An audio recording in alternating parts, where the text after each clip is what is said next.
We'll call the Commissioners' meeting of June 23rd, 2021 to order, and it is 9:01. Would everybody join me in the pledge? Yes. Pledge allegiance. Pledge allegiance to the flag of the United States of America and to the republic for which it stands, one nation, under God, indivisible, with liberty and justice for all. Whoops. And you didn't tell me I still have my sunglasses on. You slip it. Oh, are we wearing sunglasses? I don't know. He usually sets me up. You gotta go. I'm going to set mine here. Do we have any additions to the agenda? So I've highlighted all the additions and That's read okay. for you. I don't know if you wanted to do them all, but. Okay. I don't have the ring. We're sponsor a highway program that Mr. Murray wants to speak to us about. Carroll County Adult Education Funding Request that we're going to talk about. What else is there? And non-public, it looks like we have two at the moment, Yes. a B and a C. Yes. Okay. So, approval of the minutes, did you take a quick look? Do you want to wait until Kim is here? They look fine to me, but would you want to wait for Ken? We can wait for Kim.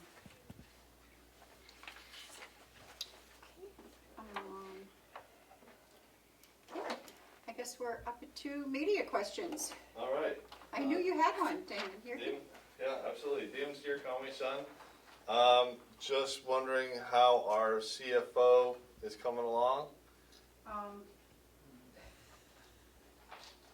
He's not coming along. Not coming along. We are reopening the position. Reopening the position. Are Yes. you changing any of the? I'm not sure if I have the qualifications and all that. If Chris could send those along, Okay. that would be good. But I will look and see if I have those. I'm not sure. So when did we get notice? How did we get notice? Did he offer a letter that's in public record? I don't know if it's a letter in public record, but we did have contact with him on Monday with the HR department. So, Okay. Is it possible to say, why he dropped out? I think his main problem is he couldn't find a suitable place to live. That's a common problem around here. So, It's a serious problem, yeah, so. yeah. And Yes. so it's opening to new New applicants. applicants. When will the job be posted, or is it posted now? I'm not sure if Chris posted it already, but it will be this week. I'm just waking up here. So when did he announce that? I believe it was on Monday. Monday. Okay. Also, I know Commissioner Tesari has obligations, work obligations. Is there any thought of changing the meeting time to? It seems like she's more able to come at 10:30. We're going to discuss that, but it's very hard. Wednesday is, I guess, is her court day, so she's not here this morning, and she also, it's hard because she has them all throughout the day. Yeah. So I don't know if changing the time would be effective because, Right. Or the day, Or the day. When do you discuss that? Is that later today? Or? yeah, I think we will. When Kim gets here, we'll talk about it. Okay. Madam Chair, Yes. I would comment though that she has been here for almost Yeah. every single meeting and very timely. So I know she makes a very big effort to be here and does take it very seriously. So Yeah, I mean, I don't keep records of. I can't Yeah. watch you that closely.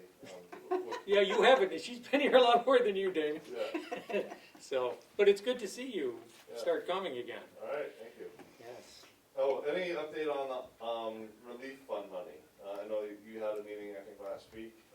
Has that been narrowed down at all? We have another meeting this week. Let me see. The only thing that I can tell you, hold on, I have something here I was going to bring up later, but I can find it. There's a meeting today. Right, but I did get an Where you're email from them, shoot.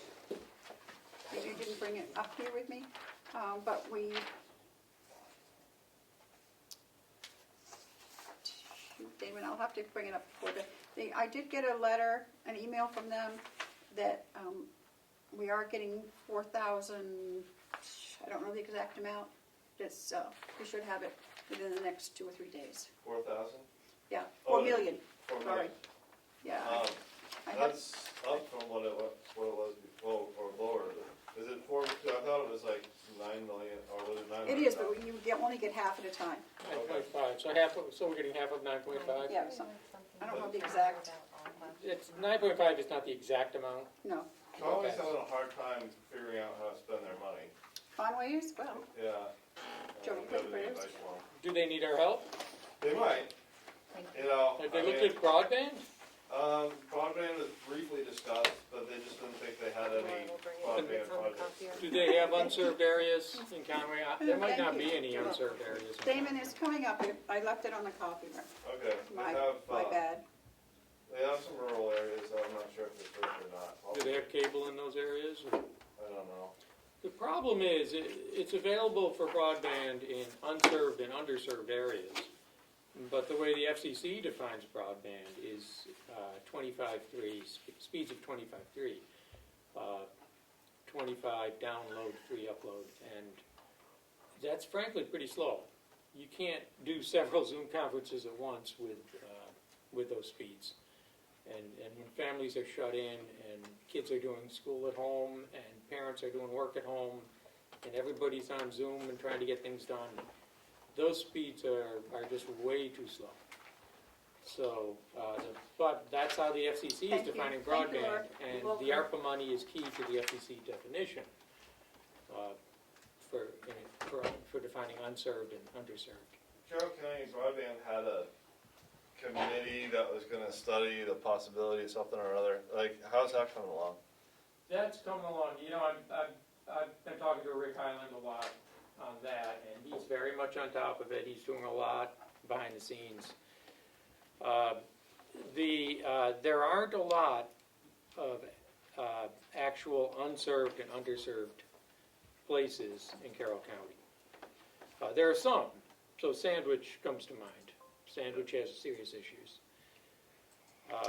And so towns can do broadband projects, and I think some of the towns are looking at it, especially the towns that have significant unserved and underserved areas. And don't forget about Starlink, because that's gonna be a thing. I think that's a thing now.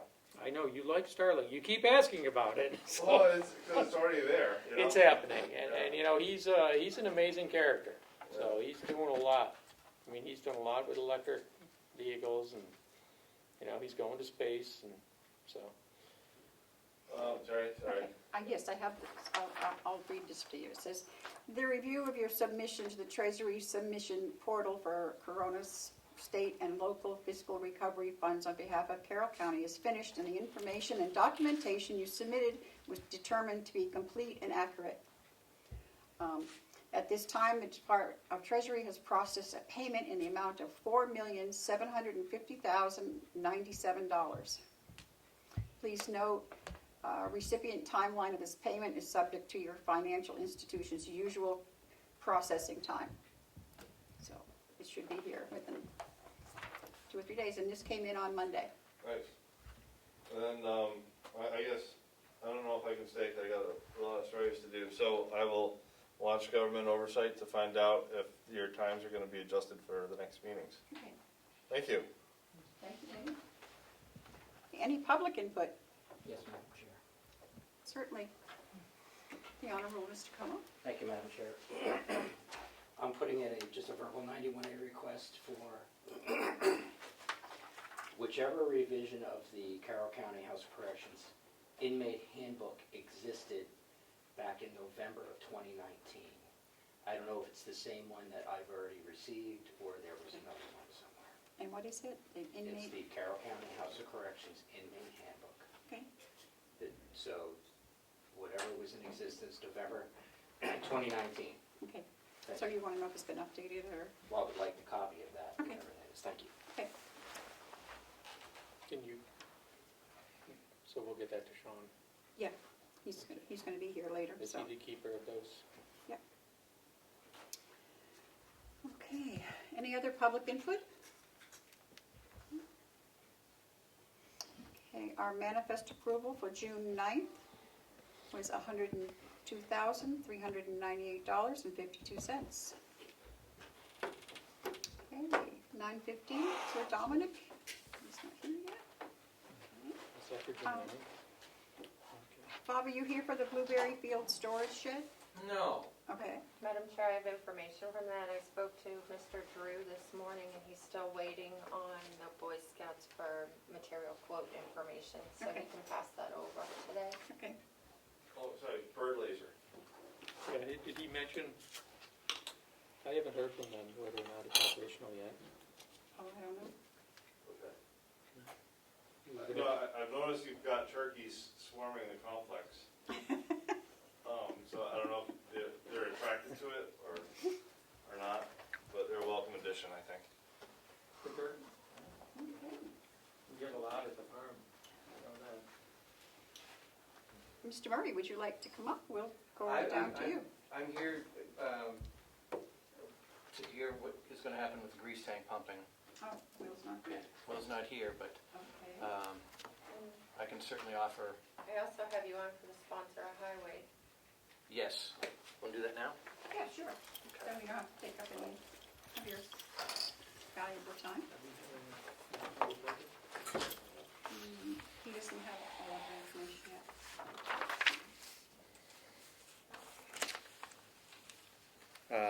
There's been a couple of emails that have gone back and forth between Will, Melissa, and myself. The bid opening for the grease tank pumping. Mm-hmm. Apparently, we received one bidder. We're currently paying 40 cents a gallon to have our grease pumped, and the bid came in at 22 cents a gallon. Oh, So it's a significant savings. yes. And it came in from the company that's doing our pumping already. Well, Yeah. So okay. I feel comfortable. That would be your recommendation. That would be my recommendation. I know this is Will's thing, but that would be my recommendation. I think Will concurs. Mhm. Okay. Well, I'm sure he'll be here. And Madam Chair, he did verbally, he told me yesterday that he concurs with that. Will not be here today. How long is the contract? It's 1 year. 1 year? It's year to year. Okay. Yeah, and I'd call it an agreement rather than a contract. Okay. We don't have a copy or, and do we? Is there Yes, a renewal it's- option, or? You have a copy in your packet. The front of it looks like this. The bid tracking form, and then the bid is actually on the back of that. Yeah, Yeah. got it.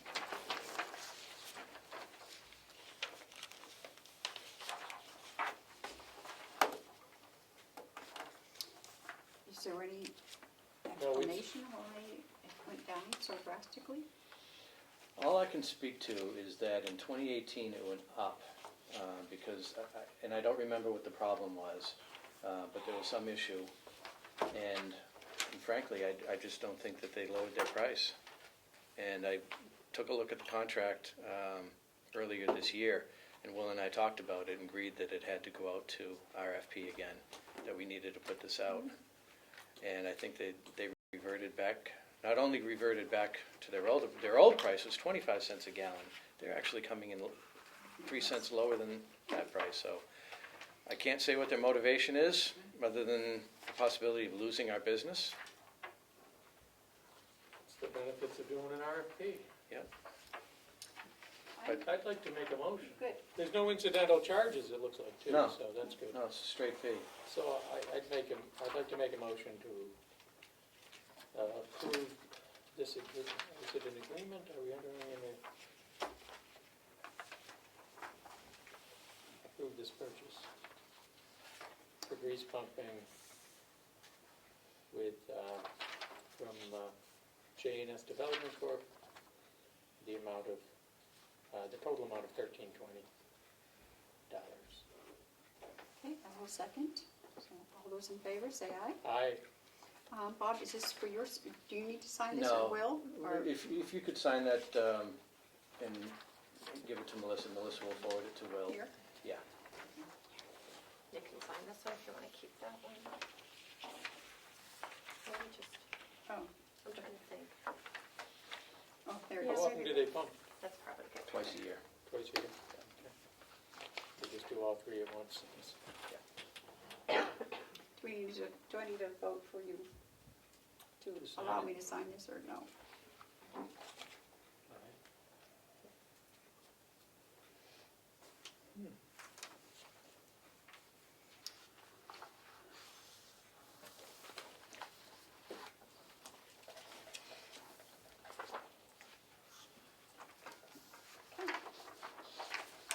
Get that to Will.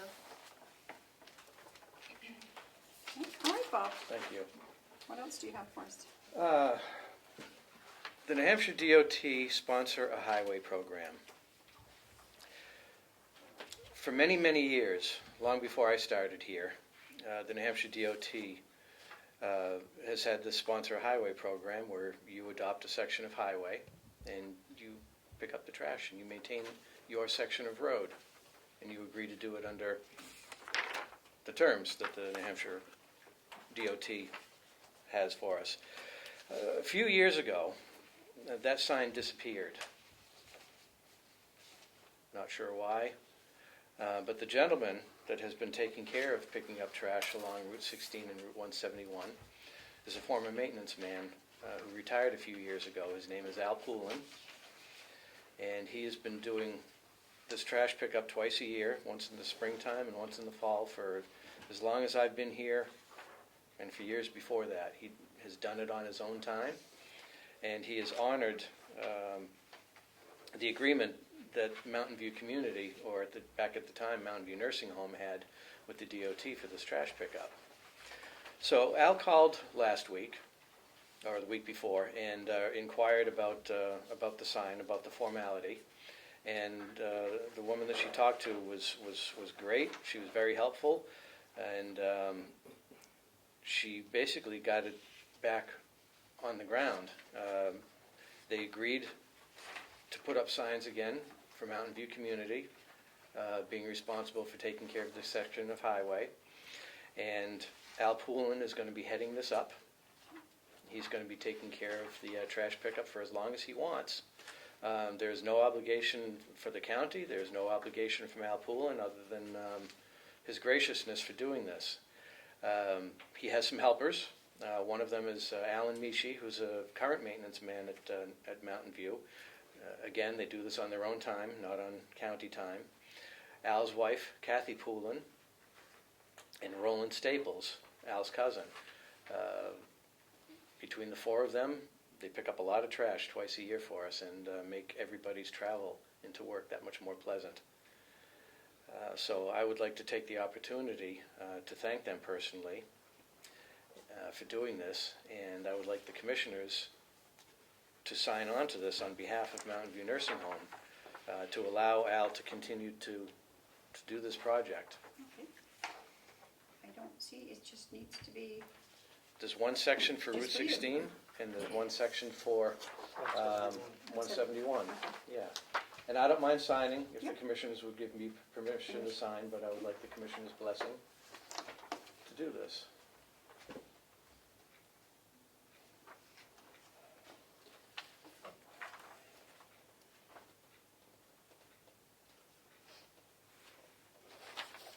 I think it's a great idea. okay, so I It's just a good, I appreciate it. accept And the motion. he's doing this on his own? Doing this on his own, he always has, and Always will. as long as he wants to, as long Okay, as he's capable.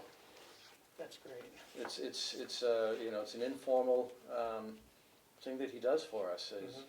The guy's a great guy. He's The state will provide a sign? State will provide the sign, the state provides the bags Excellent. Okay. and pickup of the bags. Mhm. There's no obligation financially or any Mhm. way whatsoever of us other than granting permission. Yeah.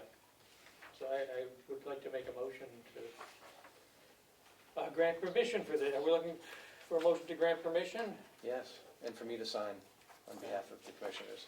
And tell him thanks for all he does. And for Bob to Sign, sign. yes. I'll second. All those in favor, say aye. Aye. And I think the commissioners would also like to acknowledge Alan Poulin, Alan Mitchie, and Kathy Poulin, Al's wife, and Roland Staples for their commitment to the program and wanting to continue with it. So we thank them. Great, thank you very much. You're very welcome. Okay, And I think that's all I have for you right now. And we have another appointment at 10:15 or 10:30 thereabouts. you do? We do, 10:30. Okay. Maureen Sullivan from USource is going to be joining us. Okay. And I just talked to Mike last night. Did you? Yes, he's on his way to Colorado to talk with some people. So when he gets done, he said he would also be giving you a call. Good, good. All right, Okay, thank you. you're welcome. Thank you, Bob. Thank you, Bob. You're welcome. Sheriff, would you like to come on up?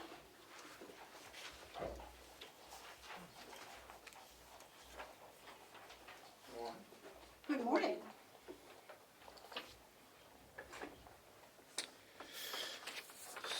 So there's really not much different to report.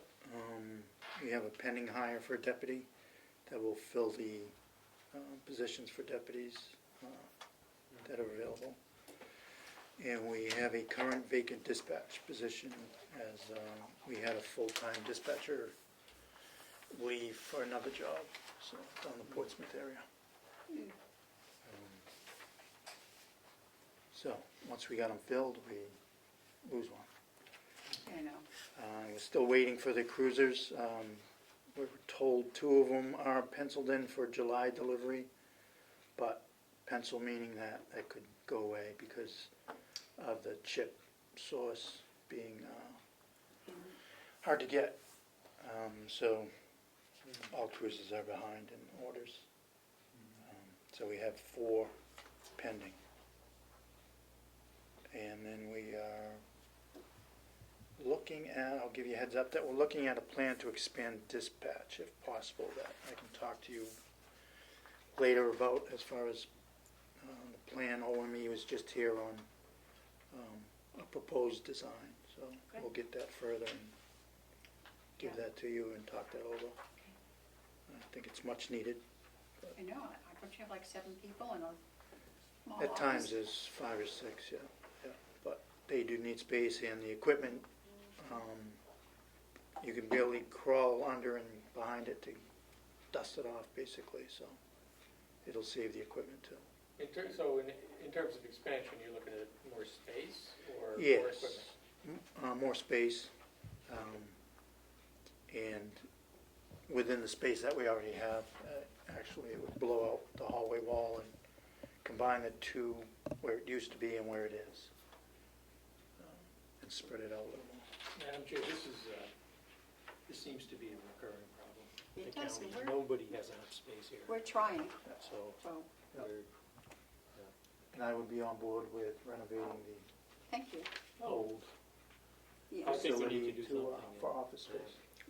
because that way you could have the whole downstairs. yeah. Might not be in my lifetime, but we're gonna fight for it. Yep. At least I am. It's there, I think it's worthwhile, it's needed, Thank you, Dominic. and that's all I have. Okay. Well, any questions? Matthew? Oh, Okay. All right. thank you. Thank you. Thank you. Yep. Joe, I'm sorry, I didn't give Have it a a good day. Thank you. Here you go. Thank you. Okay, now, 9:30, where are we? So we've done the, I wonder if Lisa could come up early. I texted Lisa, and so she's gonna get Joan Rich, and they'll both be up, because that's 11 and 12 on the agenda. Okay. I don't know if you want to do the treasurer's report, maybe, or Hales. What- She said she'd be up at 9:40, so that's the 14th. Okay, Hales, I have a building permit, I guess we can do that, and I know I just gave Joe some stuff, he's probably gonna look at it. We have a, Another building we have permit. another building permit for Hales. Was this one Everything noticed? is done. It's on It's on the agenda, and this was posted at Hills. Yep. As well, as our Okay, so it website. was publicly noticed. Yeah, Yes. Okay. and everything is here. I don't know if you want to go through that. We don't have anyone wanting to speak about it? I don't believe so. There's no one on the Zoom. I did get a call from Trevor, who is the president for the association, with a meeting date. I can't remember what it was, but it's at 9 o'clock in the morning on Monday in July. And I asked them to send us a list of questions or things that they would like from us, from all of us, so that we can be prepared and make sure we have the information that they're looking for. Okay. So as soon as I hear back from that, I'll make sure that you guys all get it, and Okay. we can prepare for that.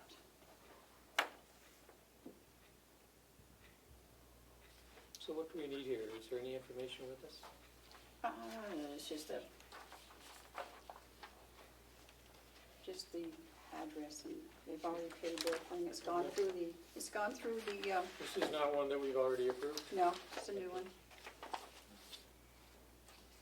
They're really building quite a bit up there. That's great. Right? Yeah, it is. They could build a place for a new CFO to live.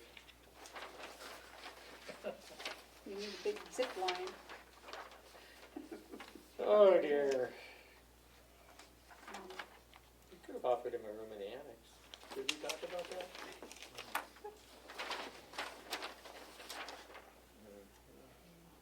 Sorry, I hadn't reviewed it. I hadn't seen this one. Nope.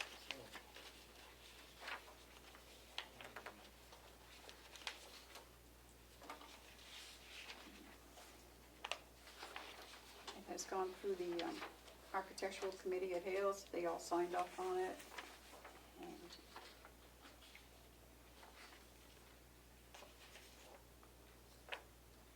Joe, they can't have too many lots left up there. I don't think so.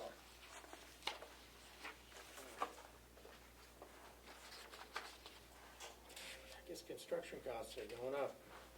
Yep.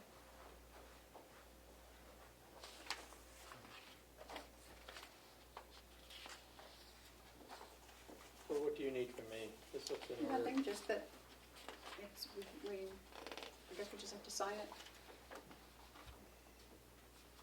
All of us, or just you?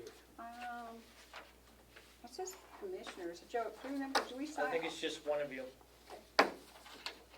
There's only one line there, if I remember correctly. Yeah, there it Yep. is. Do you need a motion to authorize you to sign it? or- Yes.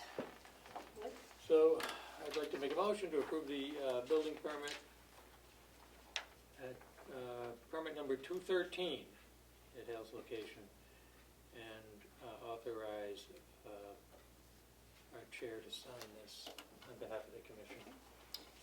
I'll second. All those in favor, say aye. Aye. Joe, there's some things in there I was gonna make copies for these guys too, and I didn't do it yet. Okay, well, I'll mention them and probably Yeah, I talk was, about them next week. Make the school copies. thing, Yeah. yeah, that's all. Do we have that contract? I have all the contracts. I was gonna I need make those, copies for yeah. you guys. Want somebody's head on a pike.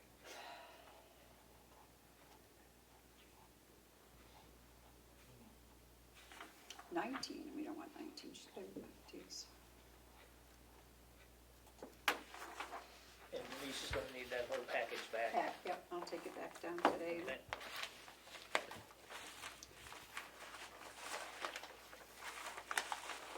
Okay. So, So the next thing I have is this letter regarding the opinion concerning tuition students from Hale's location to private schools. Yep. And this is a document that I think you'd like to make a copy of for everybody to have. yeah, that was the, And we can visit The that attorney. next week. yeah, I'll do that, and I'll make the copies for all I the also have the contracts. final audit, Yep. which I didn't see any change in. The final audit for Hales. Hales. Okay. I gave you all copies last week. And I did drop off the copy of the audit to the insurance company, so Okay. the bonding can Is that still in the works? In the works, they were waiting for the audit. Okay. I also have the collector's receipts that I've signed off on, Okay. and I have a waiver of an MS 60-W that I believe needs signatures. Thank you.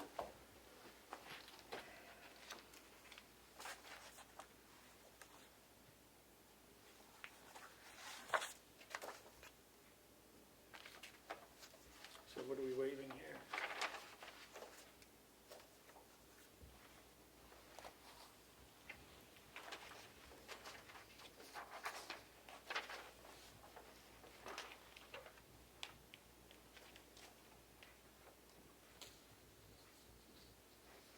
Oh, okay.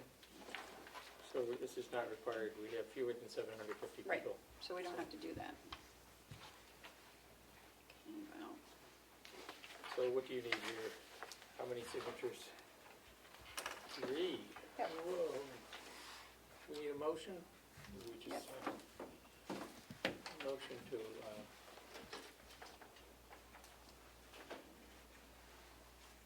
just sign the waiver request because we're, yeah, the audit waiver request under RSA 4131-C, Roman numeral 2. So moved. I will second. All those in favor, say aye. Aye. Aye. So we can sign it, and then as soon as Kim gets in here, she can sign it. I'll take it back. Oh, So, did you want to look at those? So everybody has a copy of the final draft of the audit? Yep. Okay.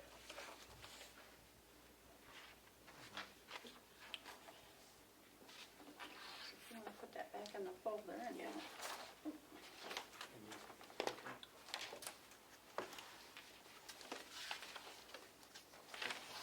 these are deposited. yeah, Do you get this copy back, Joe? Yes. she gets hers back. Thank you. We are in discussion still with the Conway School District.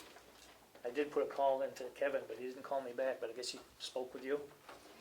He hasn't, no, he spoke with Denise. I called him, he hasn't called me back yet either. So, I don't see any way out of paying for it this year because it was for the past year, so it's not But somewhere something got dropped and we didn't do something we should have? evidently, yes. Yeah, okay. Good. How many students do we have One. One, total in the entire community? no, we have one that's going to Kennett Middle School, Yeah, she'll be going to Freiburg next year. Freiburg next year. And the rest go to Freiburg? Right, And, okay. and they upped the tuition some $15,000 on us. From 30 to 45. Who did? The Not school. Freiburg. No, Kennett. Kennett. Freiburg has nothing to do with it. Because Evidently, something wasn't completed previously. by, who was The Board of Commissioners or the Selectmen. who was in charge of doing that? Is that I'm It's sorry, I usually don't the wanna- superintendent of the school. Who's our superintendent? Well, I am now, but I wasn't then. Commissioner Batson was? Yes. Okay. Well, he's no longer a commissioner. So anyways, And I have not been able to locate a copy or even a blank copy of the new contract that was supposed to have been signed. yeah. So we need to hear from Mr. Richards about this Yep. Oh, yes. before I'll agree to paying it. I don't think we have an option. There's no contract, and according to the last contract, if there isn't a new contract, they can charge us the highest amount of any of the sending schools. And this year, it's Freedom, Or freedom. And the contract that we had was good for 10 years. right, and that was 19, I think. Yeah, it was, I think the original one was dated 2007. Yeah, so, I don't know. But it just doesn't seem like, Nope. seems like a phone call ahead of this payment would have been appropriate, but Yeah, I From, the school district. to, or, to the county. or an invoice. So, I would like to see a copy of the contract. Yeah, I'll give you one before we go. Okay. So here's the other two. So- Thank you for making sure. And I think that's it for Hales. Okay. Lisa, John, come on up. Morning. Good morning.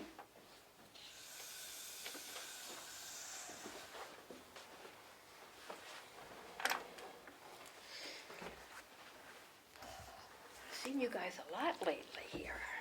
We have a lot of things going down the We're pipe. doing a lot, Good. aren't we? We are.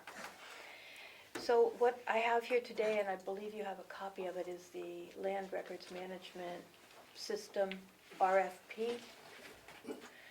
We currently have a 5-year contract. It expires at the end of this year. 5 years ago, this month, we went out for RFP for the Land Records Management System.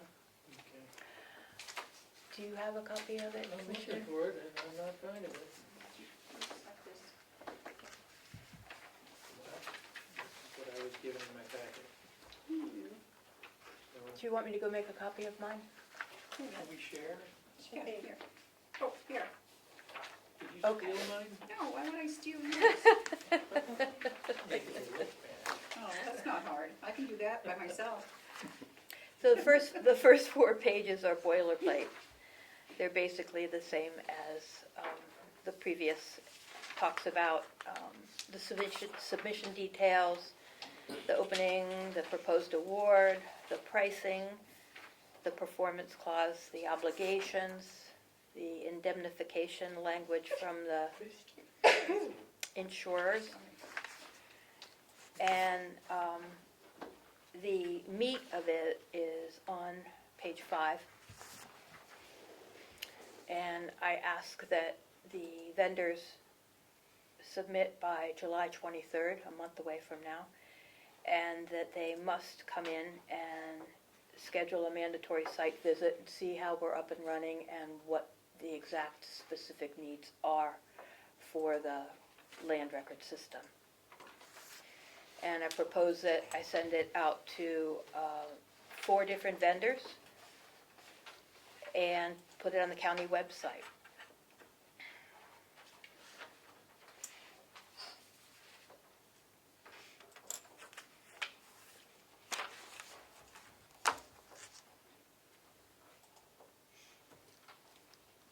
Any questions, Commissioner Walsh?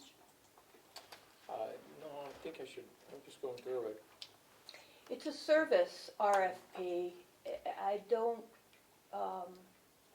I know that you've been talking about whether or not we need RFPs for services, and I'm taking the cautionary approach that you want me to go for this request for proposal for this service. So legally, we're not required to do. Well, RFP last for week you- service, Last but week you changed the, We want yes, to do them as much as possible, yes. where it makes sense. And I think it would make sense to do this. Yes, there Take a are not service. very many outfits that do offer this service, so it is a specialized thing. Right. And this would allow online access Yes, it would act, for a fee or no, free, to the public? as it is now. Okay. Secure Secure online online access. access. This is why they need to come in and see and talk with me and spend some time to find out exactly what we need. It also, it goes hand in hand with why John is here. In the future, I believe it is prudent for the county to own the equipment at the Registry of Deeds, to own the servers where our data is stored, to have a system that is housed here, as well as secured from afar, With an off-site backup, both, yes. right? And so John is in the picture because we would like, and he is in the budget, as you know from budget projections, to provide services now for the Registry of Deeds. And we're proposing with any system in the future that we own our equipment at the registry and we own our servers. They won't be able to be taken away if we choose to switch vendors, which if we do switch vendors, the current equipment's all going to disappear. So he's going to talk to you about that part of the RFP. Who's going to talk I would like to get this out. It's going to take any vendor who wants to reply to it some time to respond. Okay.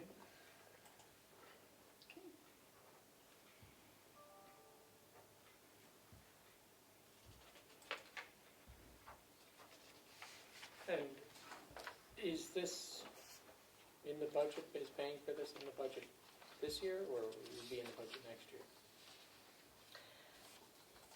That's another whole conversation.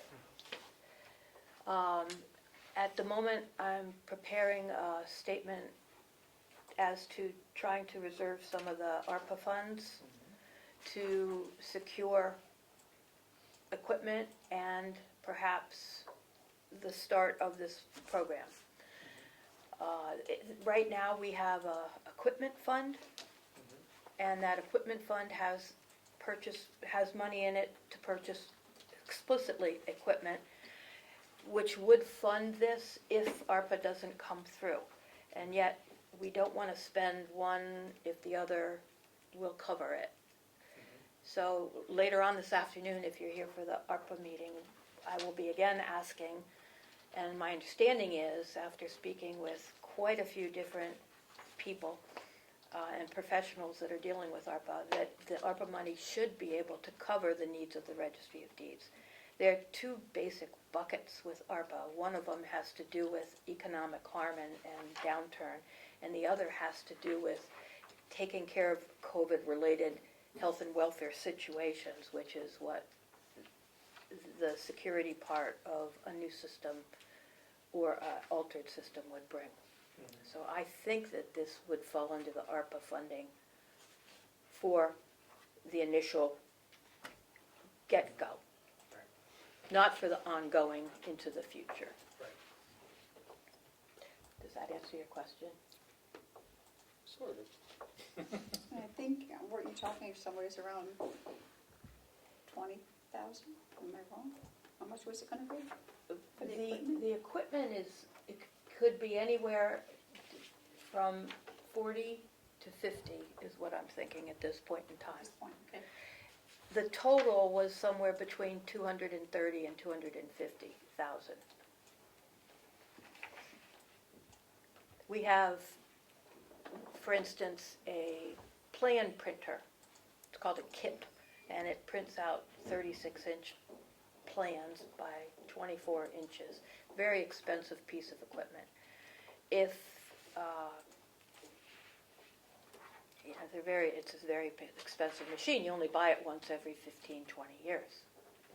But you have to do it if you want to continue giving people plans, which we do every day.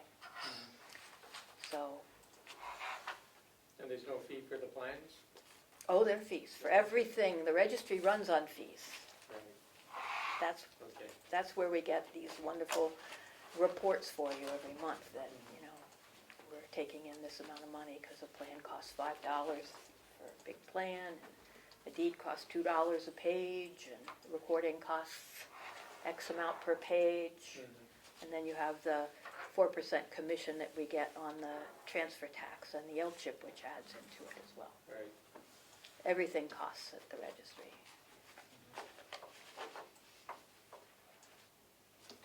So are we looking for approval to do this, or? Yes, please. Jeff, to send out the RFP. Yeah, I think it makes sense. Okay. So I make a motion that we approve having the registrar send out this RFP. I'll second. All those in favor, say aye. Aye. Aye, Thank you. So for the land records management system.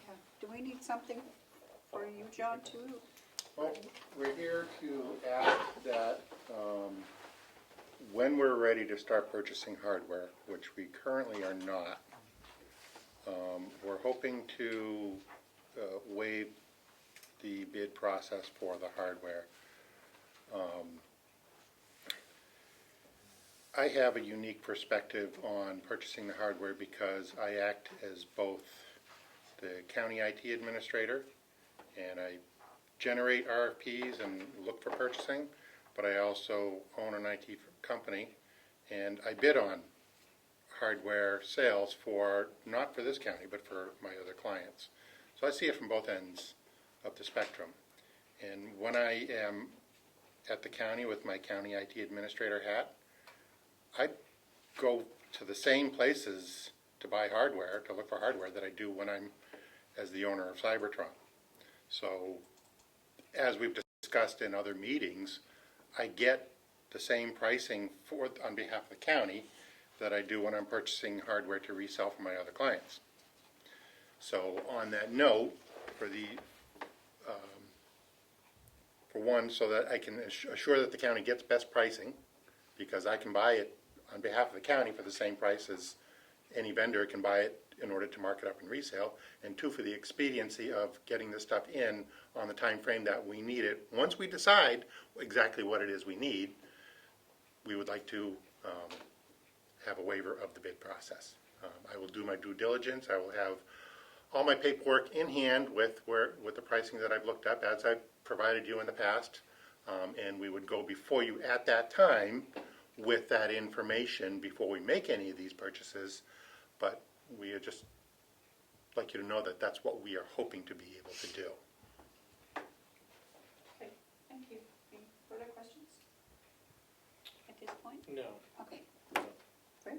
We'll see you this afternoon then, We'll have to talk about that.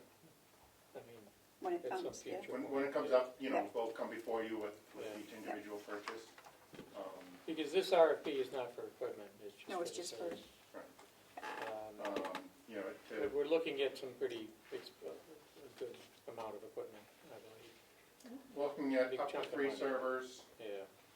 We're looking at, I think, 8 workstations with some fairly high-end monitors because of what they do with them. We definitely have the one large format printer. We have a couple other printers. We have some high-end scanners to purchase. So it is going to be a hefty purchase amount, which we agree would normally fall under the need to go out to bid. But anything that we do put out to bid, you're looking at a minimum of 2-month delay to do that. And I can assure you, being fully intimate with both sides of the process, I can get the county the best pricing by just going to my normal vendors than we can if we went out to bid. And so we can save the county time and save the county money. And, I have a history of doing that with this county for many years now, and I just look forward to doing that. To extend a little on what Lisa was talking about, her existing contract includes the software vendor providing the hardware as well. And so it's basically, it's a lease of the hardware is what she has now.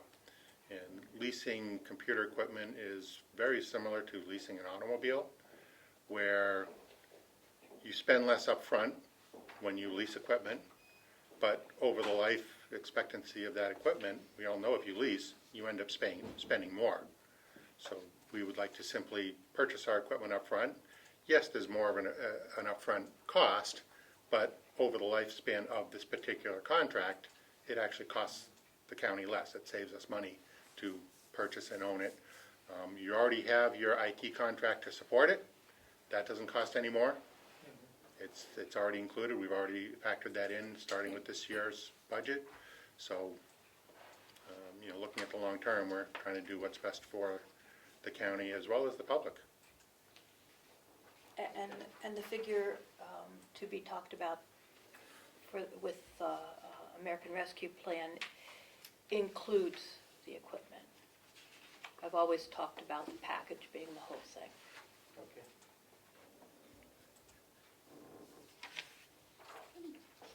Okay, thank you very much. thank you. We'll see you this afternoon. Okay, 3 o'clock. Thanks, John. Yeah, 3 o'clock. Madam Chair, may I have a point of inquiry? You may.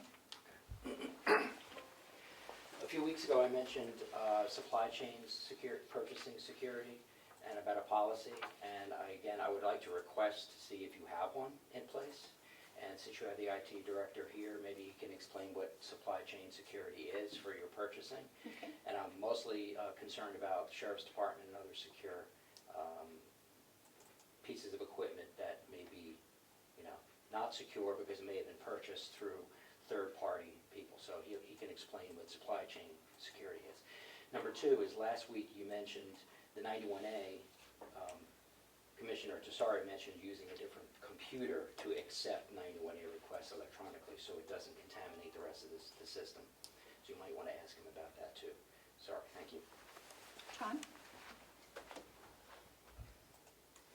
Would you Two questions. like I to guess. comment on? I guess as far as any supply chain security, we purchase, we are an HP shop through and through. They make great equipment, stuff works. And our equipment goes through authorized HP vendors. I'm not sure we can do much better than that. We want to maintain the integrity of our warranty on all hardware. And as far as a separate computer to accept our request for 91As, I'm not familiar with that request. So I have no comment until I get more information on that. Commissioner Tassari was mentioning that Yeah. instead of having 91A requests go right to your email system where it could spread a virus, that why cannot it cannot be isolated with a separate computer. That was what she suggested. So anybody that would send a 91A request in would do it through that email address that's attached to a separate system, so it doesn't infect it. That was her. That was the commissioner's proposal. I would find that to be overkill. We already have full email scanning off-site prior to any email hitting our physical servers on-site, and we also have antivirus systems on all our on-site equipment as well. So it's been scanned twice before anybody ever gets a chance to open it. I'm fully comfortable with the threat protection that we have in place already. Thank you. And if I could just follow up for You 1 may. second. The HP has a very good supply chain security purchasing. So that's good, but what happens if someone in the Sheriff's Department goes and orders something not through HP? You have no policy to govern what people are purchasing and if they're actually okay to be purchased. Because I noticed some of the hard drives that were listed as possible purchases were third-party. They weren't all HP. Although you did choose the HP, but there's no policy in place to make sure that happens. The simple solution is nobody in the Sheriff's Department orders any IT hardware. Okay. Everything goes through me. That's my job, Okay. and plain and simple. Madam Chair, Commissioner Tassari has joined on the Zoom and she has a comment. Okay, Kim? Thank you, Madam Chair.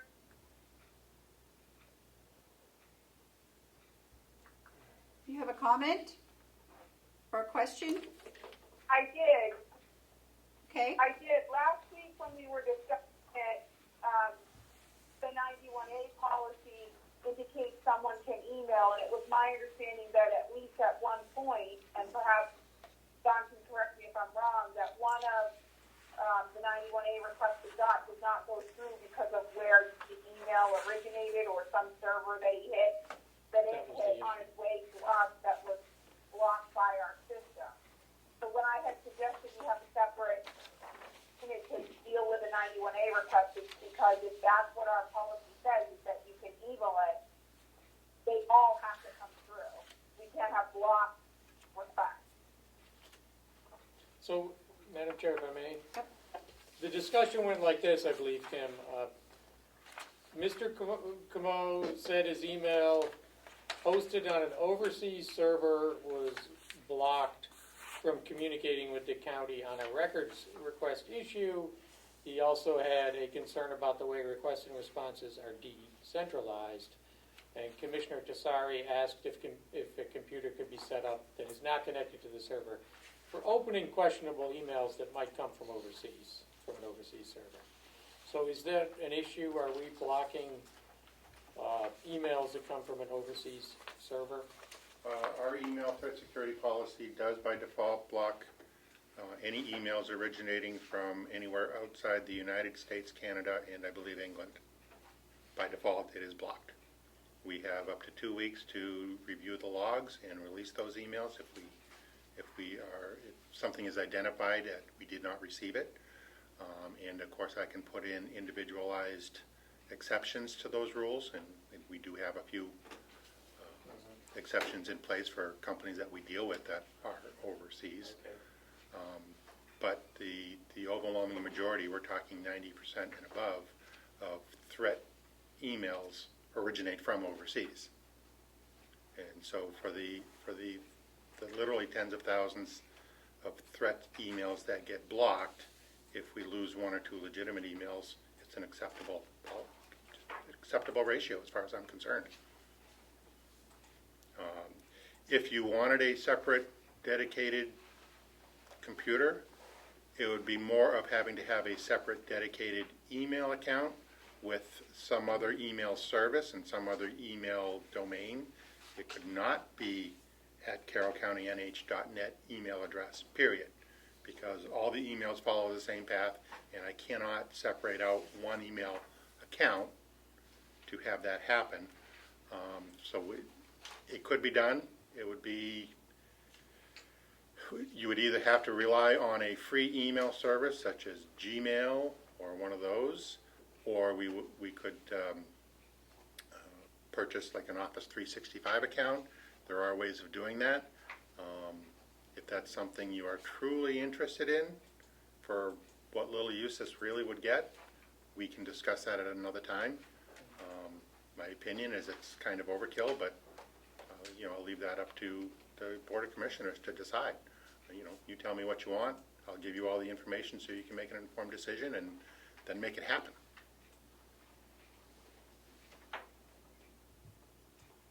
Any further questions? No. Kim, do you have any further questions? I do not, Madam Chair. Okay. I will point out that, generally speaking, email is not necessarily the most secure medium of sending any type of requests or things like that. And if people truly want to be sure that they get that information to us, drop it off or send it via certified mail. Even in a perfect world, emails get lost in cyberspace. It happens. Trust me, it really happens. We just need to look at I think we need to look at our 91A policy about how they get submitted. That's all. That would be a good place to start. So maybe email isn't the best way to have these submitted. I can't see opening our network up to threats is probably not the best way to resolve this issue. I would suggest that we investigate the possibility of having an online form directly on the county website that would, For 91A request. for 91A requests. Would it be allowed to, could it accommodate uploading a document? Absolutely. PDF? You would absolutely be able to put an attachment, things like that, and then we would create that. Of the time, that would be a better way to do it.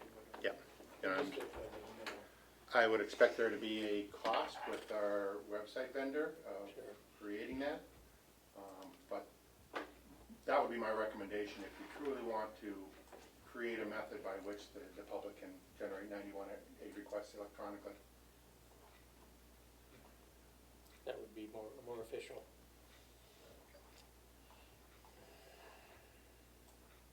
Anyway, thank you. Thank you. We don't need to decide that today.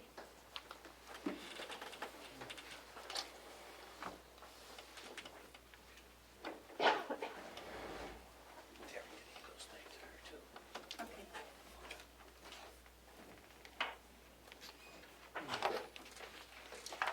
Okay, so that's, what do we have at 10 o'clock? Anything? Nothing. We have something at 10:30. 30.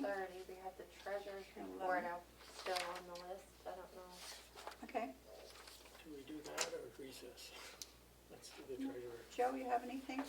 The only thing, and I see that it's under other business, is the 2020 annual report, Mhm. draft for review. I haven't received a copy of that. No one has. No one has yet? Okay.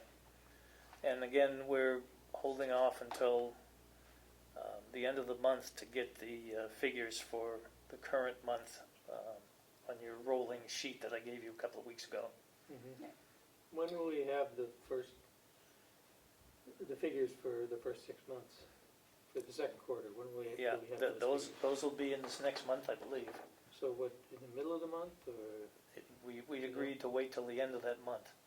the end of July? Yes. So the delegation will be waiting on those, and they were gonna schedule a meeting in July to review those. Yeah, but they're getting the current ones like you got too. Yeah, so they'll have May. Yeah.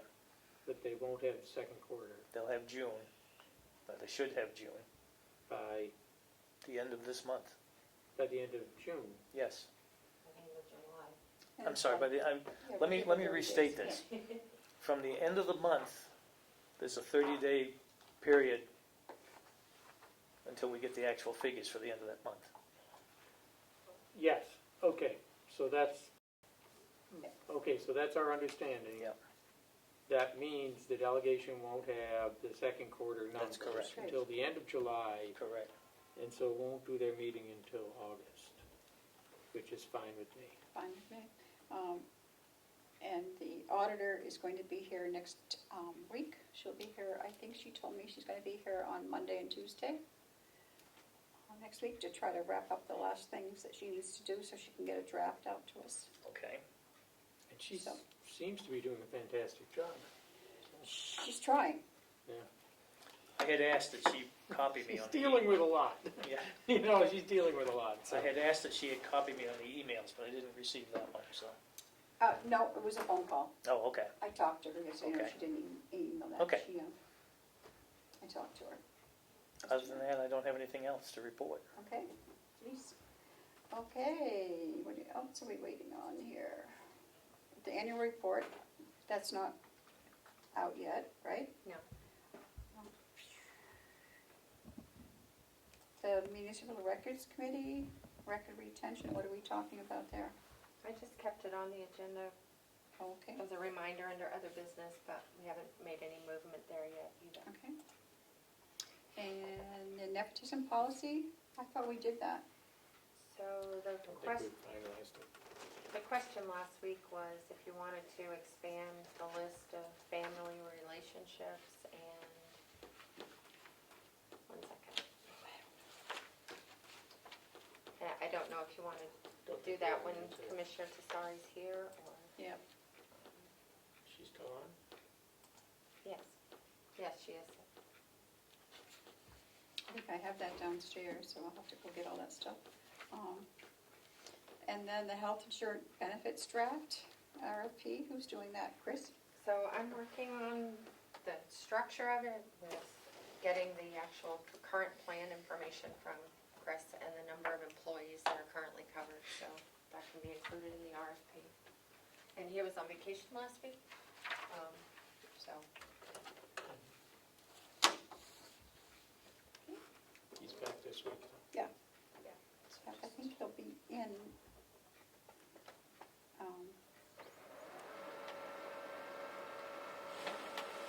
at some point in the month, I'll look for something.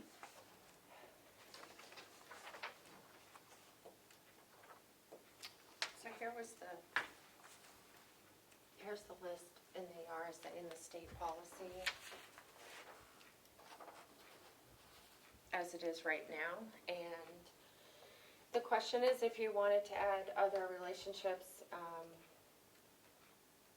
cousins, aunts, uncles, how far you want it to go.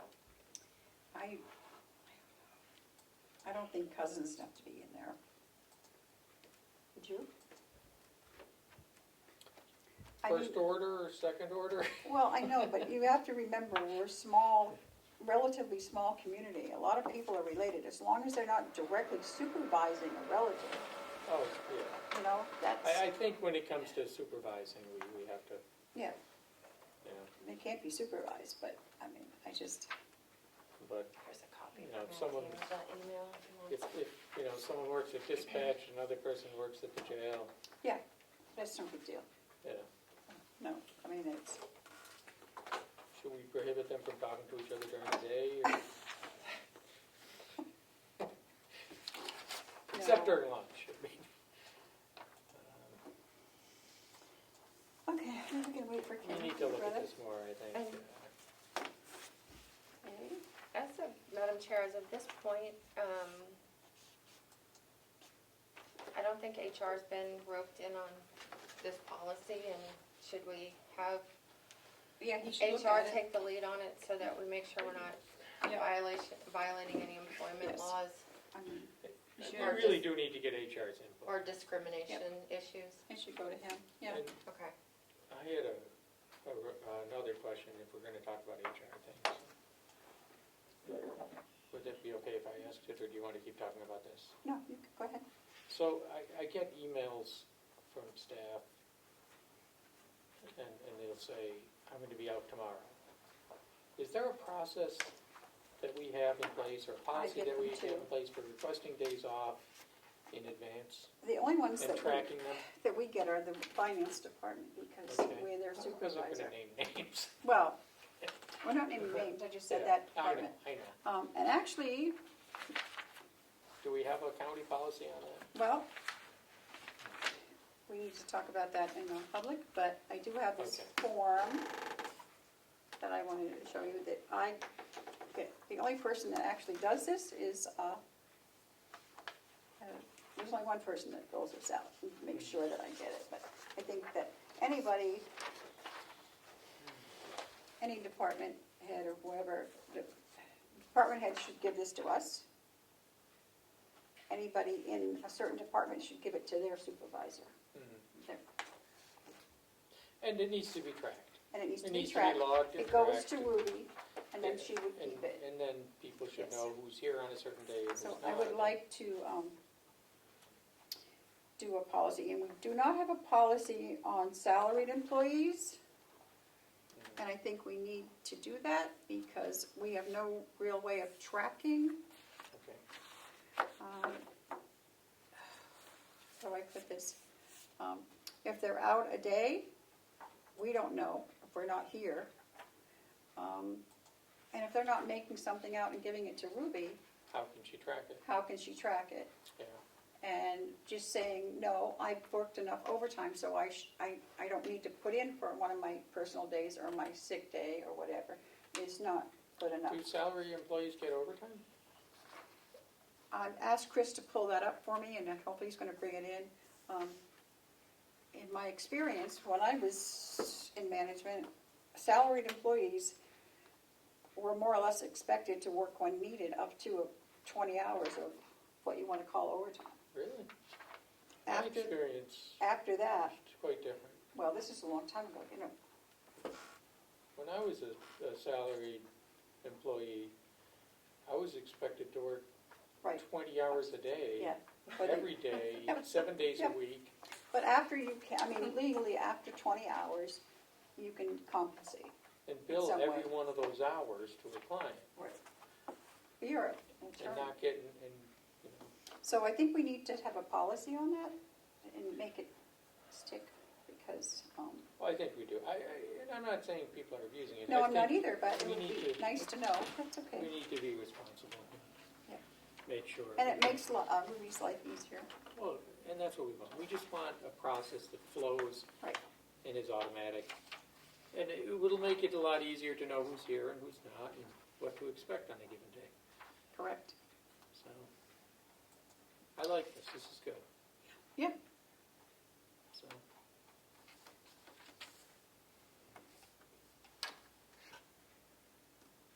We do provide sick leave to salaried employees, though. Yeah, so, And vacation. and vacation. Yeah. So I was always against that.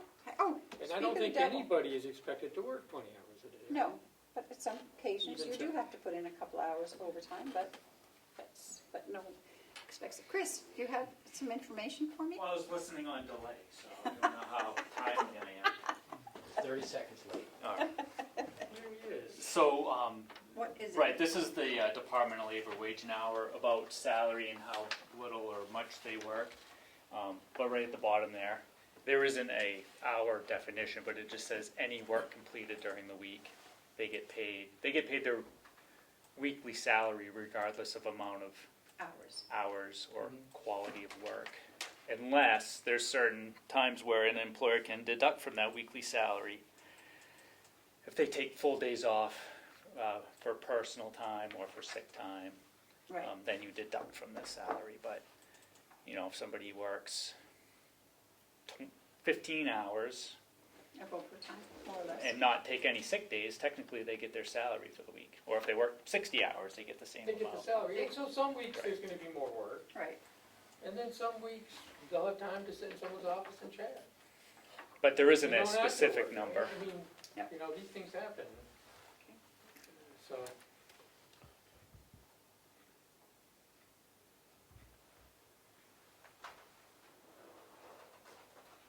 You would like to, so we, thank you, Chris. You're welcome. Are you gonna be here? I guess we have a non-public later on. You were saying you're gonna be here for that.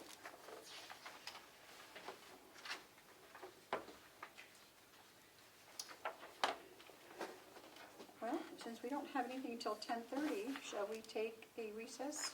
So we'll be ready to go at do you 10:30? not have anything? Well, nothing that we can. I don't think the non-publics would take 15 minutes, so, I think we're doing well then. yeah, I think we should just, Thank you for this. we will Chris. take a 10-minute recess. It is Madam Chair? 10:15. Wait, whoa. Yes, Kim? Kim has something. Kim? Just wanted to let you know I should be there by 10:40. Okay. Sounds good. We have a 10:30 on the solar, so we'll start that, but then you should be here shortly after that. Okay, I'll see you then. All right, thank you. 10:14. Bye-bye. I'm not sure if he's ready to do that, so. Okay, we are out of recess and back in our regular commissioners meeting. And to see if there's a question up. I mean, The host would like you to unmute your microphone. 10:30. You can press *6 to unmute. You are unmuted. Representative Avalani, do you have a question or comment?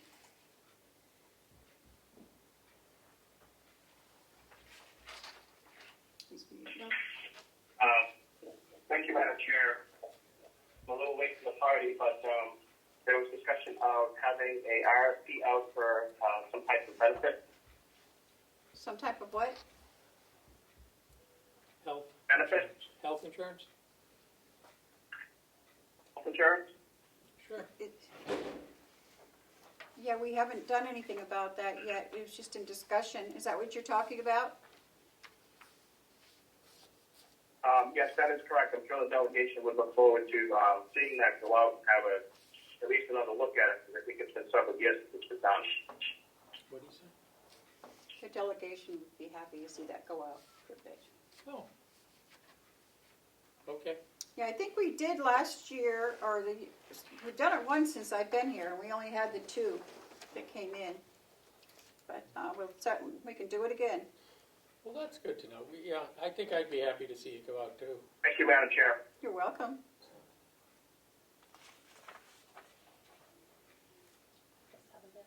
Okay. No. She, Yeah, Maureen, right, Maureen? Yeah, From U-Source. Hi, Good morning. Maureen Callahan. good morning. Good morning, Commissioners. I've invited Maureen Callahan from USource back for an informational meeting. The last time that we had talked, there was a 1 megawatt cap on the available electricity that could be put back into the grid. And since that looks like that's going to be changing very, very soon, I asked Maureen to come up with some new numbers for us. And the pro forma that you have is far more pleasant to look at than the other one. So at this point, I'd like to turn the conversation over to Maureen to explain the pro forma, yes. Okay. Welcome, Maureen. So, thank you very much. I appreciate the invitation. I'm actually getting a message. I had invited Steve Berndorf, so I apologize. I'm trying to respond to him as well. He's saying the password is not working, but I used to say, is it, does each individual get a different password? Or is it just the same password to get on the Zoom meeting, regardless of how many people use the password? Same password. Okay, so I'm going to send him a quick, oh, it should work. Okay, he says he just got in. Okay, beautiful. So again, apologies for being distracted. Just want to make sure that Steve was also able to join us. So thank you, commissioners, for inviting us back. Thank you, Bob, for extending that as well and for continuing to guide us in the information that we should be providing to you. Just a reminder, I'm Director of Client Engagement for Youth Force. We are an affiliate of NextEra Energy, that's our parent company.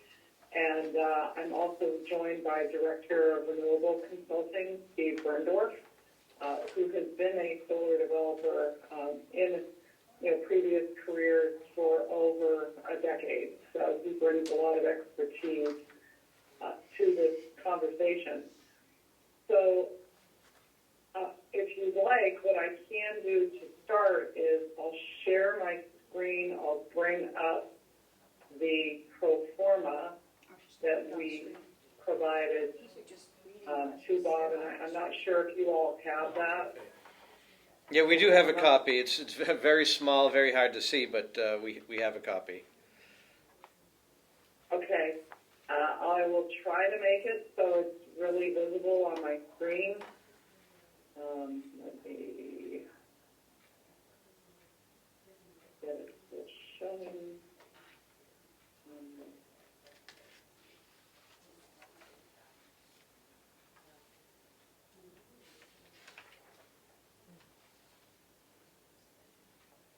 Pretty challenging. I'm not seeing it yet.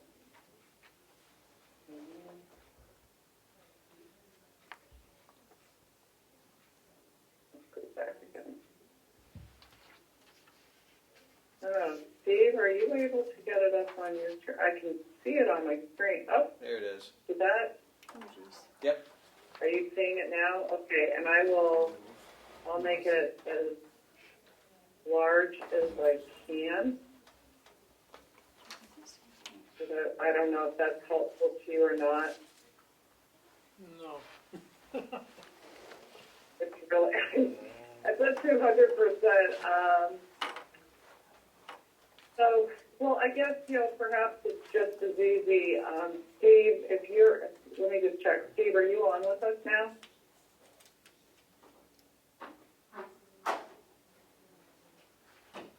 Oh, Steve is saying he's waiting to be let in Oh, on the meeting. hold on. Someone have that control? Okay. See if I can figure that out. Oh, where is Melissa? She's out in the hallway.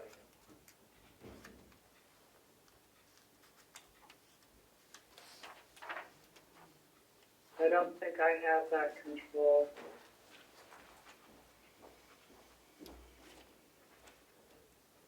Sorry, Bob. Sorry. Yeah, I don't know how to do that. She's coming. Okay. Thank you for trying, Bob.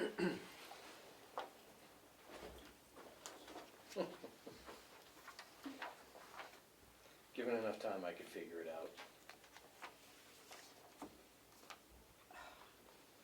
So there's no one that can let him in on Yeah, just bear with the us. meeting? Melissa's out. She's coming. Okay, 10 seconds. very good, thank you. Now I can see it. Okay. Someone's trying to get in? Yes. I can't see because you have the share on. Hold on. Oh, there he is, okay. what is the yellow highlighted? Okay. Is in. There's one box that's highlighted with yellow.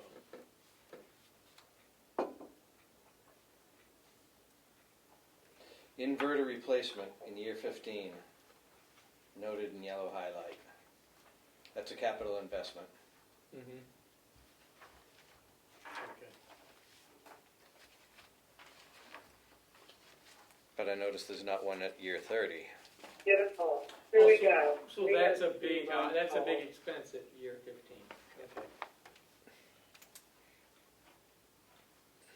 So Steve, welcome.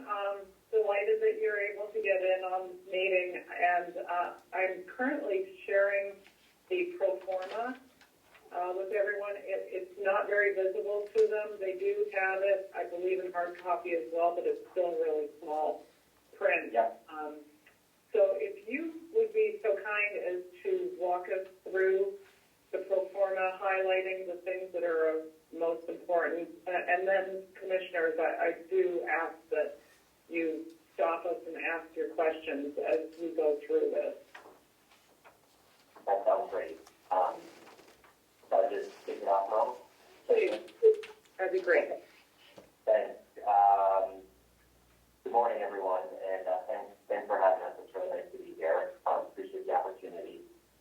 I'm happy to walk you through this very specifically, but if it's okay, I might just make a comment or two about solar generally, and we can talk as much as you like. And I've been doing this for about 15 years, developing solar arrays, through direct purchase, third-party financing, working with tax equity partners, and can explain a lot of the nuance there.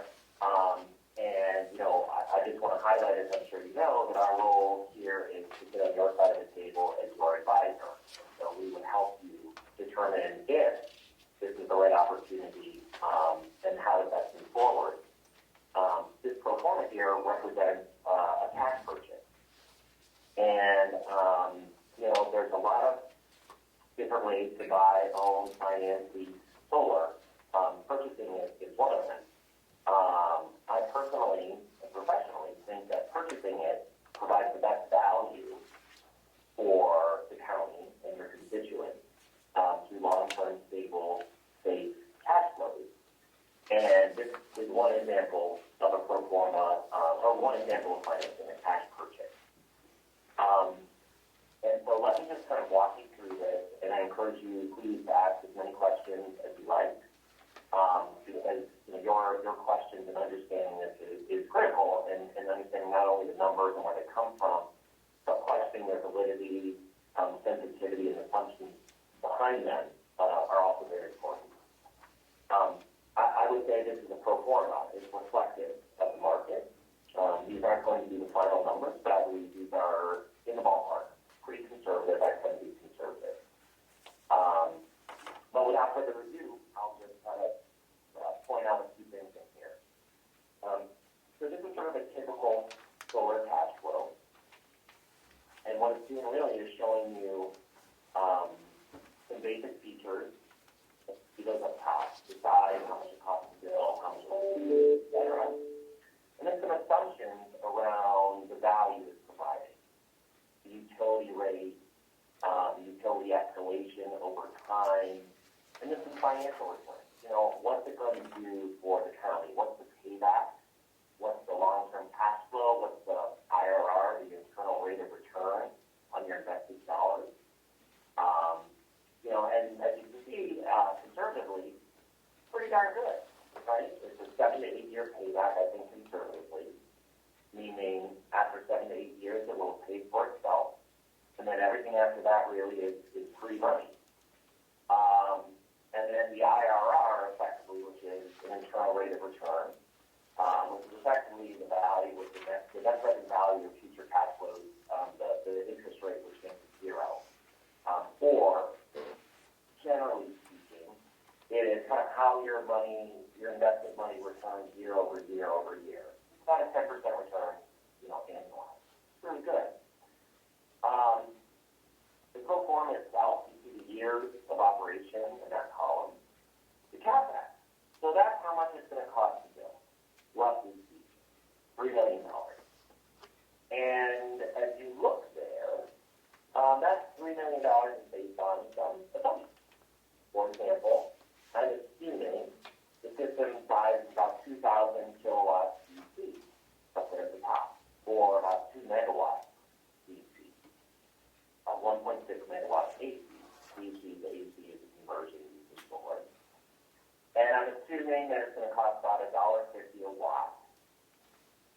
pretty conservative to build. So about $3 million. So the county would have to write a check for $3 million, right? So that goes out of your pocket in year one. And I've just been talking about, let me just pause right there real quick. There's a lot of concepts in here, so are there any questions, anything right away off the bat? Yeah. Bob here. If the savings that we're going to, the avoided costs, if we invest $3 million to build a 2 megawatt DC solar plant, it's going to offset our electricity costs by $350,000 a year, is what you're saying. What would a note? That's correct. Okay. What would an annual payment on that note be? Would that $350,000 savings offset the payment? And that's a great question. So to go to the next level, so this, generally speaking, you're asking now about how do we layer financing on top of it, and what that note's going to cost. So, I don't know the answer to that question, right? So you could get a bank loan, you might have a revolving line of credit, you could float a municipal bond, which are very cheap. There's some USDA long-term money, 2% for 40 years. I mean, there's a lot of different ways to finance it. So this is what we call, this is a pre-tax, it doesn't pay, well, you don't pay tax. So this is an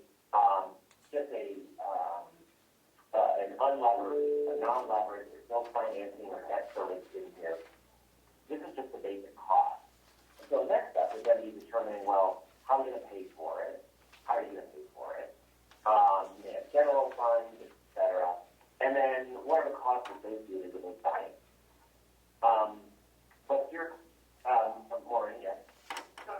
Just also to interject, I know that I've heard from the New Hampshire Association of Counties, so from the DuPont Group, that there will be funds, there are funds that are coming to counties, I believe, through the American Relief Fund. And there has been some discussion about whether solar would qualify as a qualifying way of spending the money. And with the idea that you're really getting savings for your constituents through something like this, it was believed that it would be a qualifying activity with the fund. And that's a great point, Maureen. And I would say historically, over the last 15 years, we've seen things like ARA funds, American Resource Recovery Act, which has been used to finance solar rates to municipalities. And so the ARP funds, I wouldn't be surprised if they're allowed to be used for this. And I would comment further that even if they're not, allowed to be used for solar specifically, that sort of money coming in, that free money, which would be used for other things, would free up general obligation or general fund dollars, which could be do that. So, but financing is a great question and discussion, because at the end of the day, solar, in my opinion, professionally, that solar is a safe investment. It works. There's no moving parts. It works. So the question becomes, how do you pay for it, and what's the best return? And really pushing those assumptions. So it's a topic that's worth discussing in depth. But just to build on the idea of this avoided cost, you can see there the avoided cost, $350,000 in year one. And so how did I come up with that number? That's the assumed utility rate, 14 cents, times the annual production of the system, which you can see there is 2.5 million kilowatt hours, which is about 100% of your load, roughly. So that's where that avoided cost number comes from. So that's basically the cash in, or the benefit. It's not really cash in, it's avoided cost. It's how much you are not paying or would otherwise pay the utility. About $350,000. And if you go down that avoided cost, you have kind of two competing factors. One is, I've assumed that the price of energy is going to go up a little bit every year, about 1%. And two, the production is going to decrease a little bit every year. The testing the sprinkler system. And False alarm. you can see that the decrease in production in the annual production. Thornhill is grade a 0.5% per year. So this is, And then the owner, well, let me pause there. I just want to make sure that everybody really understands the logic here. Any thoughts or questions there? Bob, have you looked at where we would put it? Yeah, I've seen it. It's along the backside of the south side of the jail, which is great. It's a great location. Okay. I think, We're sacrificing hayfield, but I think at this point, so this looks really promising.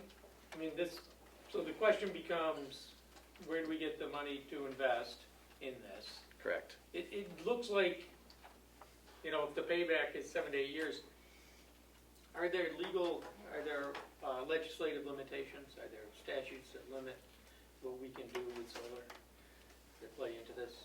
We're not looking at selling back into the grid, are we? Well, I think anything that we would generate above and beyond what we consume would be sold back into the grid. You're asking if there are any limitations to what we can sell back into the grid? Are there at this point? Mo, can you answer that? Lori, go ahead, or I could share my thoughts. Go ahead, Steve, you can continue.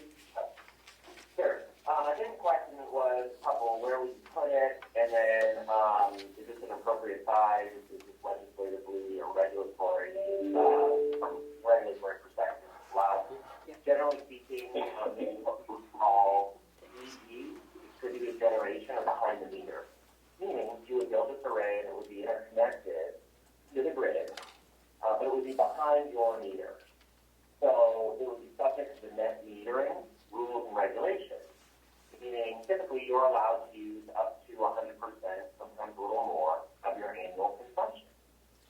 And under this net metering framework, anything you use on site locally, right, you won't be buying an electron from the grid. And then you export to the grid under the net metering regime, you'll get full retail credit for it. And Maureen might have some more detail there, but generally speaking, right, if you're sizing this to your annual load, you're allowed to net meter.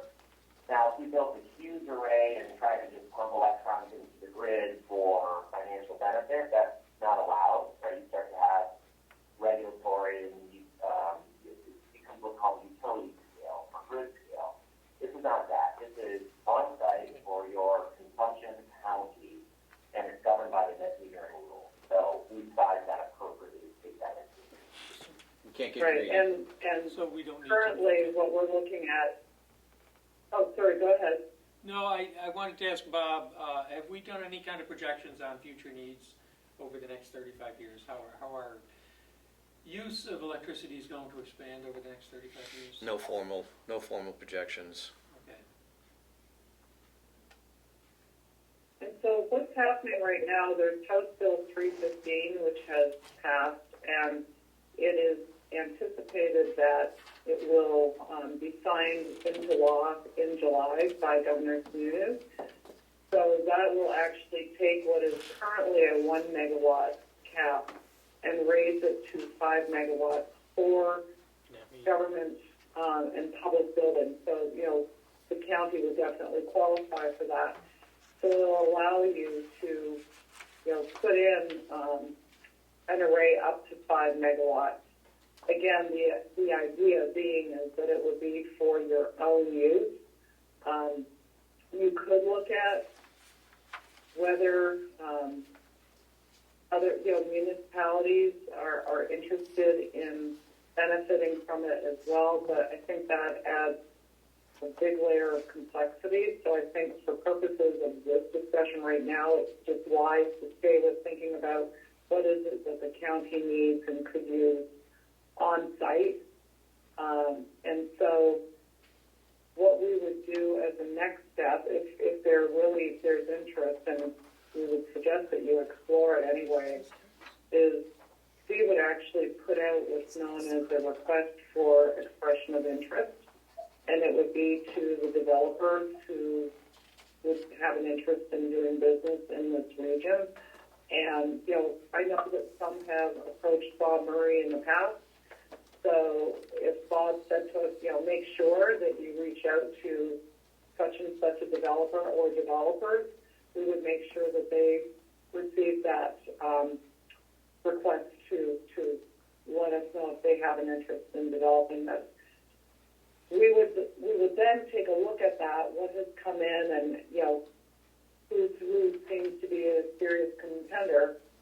We would discuss that with the county, and that work is not charged for. As your consultant, we feel that is, we've got to at least get you moving forward on this and determine that there really are some serious developers who could do this for you.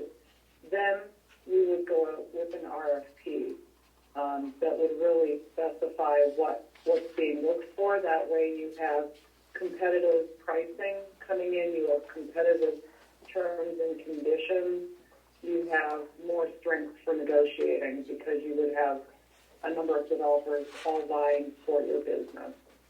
So Mo, so just to clarify, you're saying that USource will strictly act as a consultant. You can get the ball rolling for us by sending out this request for interest, and this will be at no cost to the county. We can find out. That's correct. That work is not charged for by USource. Now, at what point? So you're strictly acting as a consultant. You're not acting as a contractor. You're not. You won't be bidding on doing the job yourself. You're strictly going to look out for our best interests when we hire a contractor.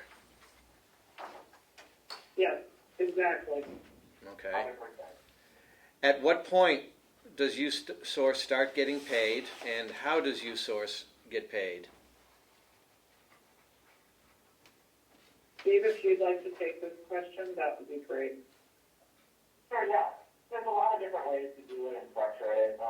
Typically as an independent advisor, right, and I just want to reiterate what was mentioned, right? Like we are 100% on your side of the table. Your interests are our interests. I've been doing this a long time as an advisor, as a developer, selling this. And, I've seen a lot of folks getting bad deals or have bad experiences. It's our professional perspective and my personal belief. I'm just as happy to tell you not to do something and not get paid for that because it's better for the industry. And we might discover things along the way which make it uneconomical or non-feasible or severely impair economics, and that's our job to share with you. As far as how much and how we get paid, it depends, really, it does. Typically, I like to be very transparent. Typically, fees are, typically work out to be about 2 to 4% of EPC for the total cost.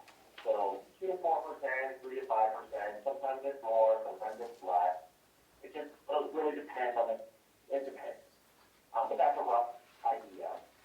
And then for how we get paid, I don't really like, frankly, getting paid for success, right? Like, we only get paid if the project gets built, because that starts to skew incentives, right? That makes me want to get the project done because I want to get paid. So we could talk with you about different milestones and structures as to when and how we get paid. The easiest is you just write us a check and we do the work for services, and then that shifts over to, we get paid upon various milestones that happen. And we can kind of blend and combine those two. But ultimately, we want to make sure that our interests are aligned and that, while we say we're giving you the best advice and on your side of the table, that any financial arrangement reflects that motivation. So I hope that answers your question, at least at this stage. Okay. I've got a question on the pro forma. At 15 years, you have a capital investment to replace the inverters. Why 15 years, and then why is there not similar capital investment at year 30? There may be. That's a great question. So I'll just say, generally speaking, solar is a very reliable asset. No moving parts, but for the inverters, which really don't have moving parts, electronics. But it's been around for 15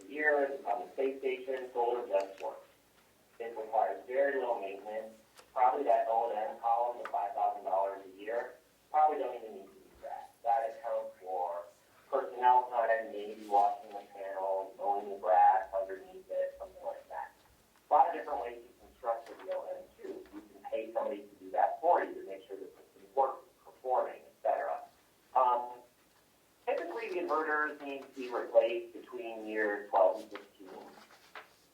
But sometimes you might buy an inverter warranty for 25 years, right? So you might pay a little extra to get that. And so it's just a rough estimate saying, look, there's going to be some cost associated with inverter replacement, be it front-loaded in a warranty, or put off as a capital or an operational investment in year 15 or beyond. Will there be another replacement in year 30? Probably, it's a good point. I don't know how much inverters are going to cost then. They've come down significantly. This number highlighted in yellow is probably conservative. But what it does show you is two things. One is that there will be a cost, and it will be significant. And then two, relative to the savings you'll see, it's probably cash flow positive. It's not going to impact the cash flow significantly. You won't be out of pocket. But there's a lot of different ways you can model the inverter replacement. So that's a great question and observation and completely fair. Oh, I should also point out that the panels themselves are warranties for 25 years, 25-year warranty at no extra cost, and will probably last for 40 years. So you may get more juice out of your system than being reflected here on this initial performance. So you're saying that we should expect to have a replacement at year 30, even though you didn't include the number. I'd say. I would probably put a number in there similar to, so on your total cash flow, you could subtract out another, your total net annual benefit of almost $10 million, take out another $150,000. So it's probably a conservative way to approach it. Yeah. What is the size? What's the acreage of the solar field? What would we be losing in hay revenue, square footage? Yeah. Well, you're blessed with land, which is great, and so in solar, as always, the answer is sort of 2%. But roughly speaking, it's about 5 acres a megawatt. So 2 megawatts, call it 8 to 10 acres of land. That'll depend on how you space it, which impacts your production. Maybe you'll do tracking, single-axis tracking, meaning the panels would be oriented the other way, and the panels would actually track across the sky to get higher production. 8 to 10 acres. 8 to 10? David, you can just speak to two. There are different mounting systems for arrays. So and actually, let me back up a little bit more even. So first, this is just an example of where the array could go. So we haven't done anything that determines that this is actually where you would site it. That is flexible. The other thing is there's different types of mounting that have been used for farmland in particular that actually allows access to the land and use of the land by having the arrays mounted at a higher level and with maybe some different spacing to allow a tractor to go through, or I'm not sure quite what all there is, but Steve, maybe you know some examples. Yeah, no, it's a great point. So again, you're blessed with land, so solar can go just about anywhere. You want it to be pretty close to the meter where it ties into the grid. And I sometimes worry about roads and throughways, but as a municipality, you have a lot of control on the permitting side. So pretty much wherever you want it, you can put it, provided you're complying with local laws and regulatory requirements.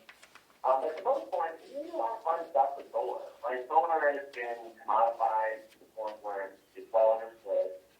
You can even put them on retention ponds, right? You can do photovoltaic. But to most points, you can elevate this. You can do, a lot of people do horticulture or various agricultural activities in conjunction with the solar, beekeeping, pollination. You can use goats to clear the field underneath the solar. There's a lot of really fun kind of progressive stewardship of the land that you can consider as part of this array. So, again, you can be as creative as you want to be as the town.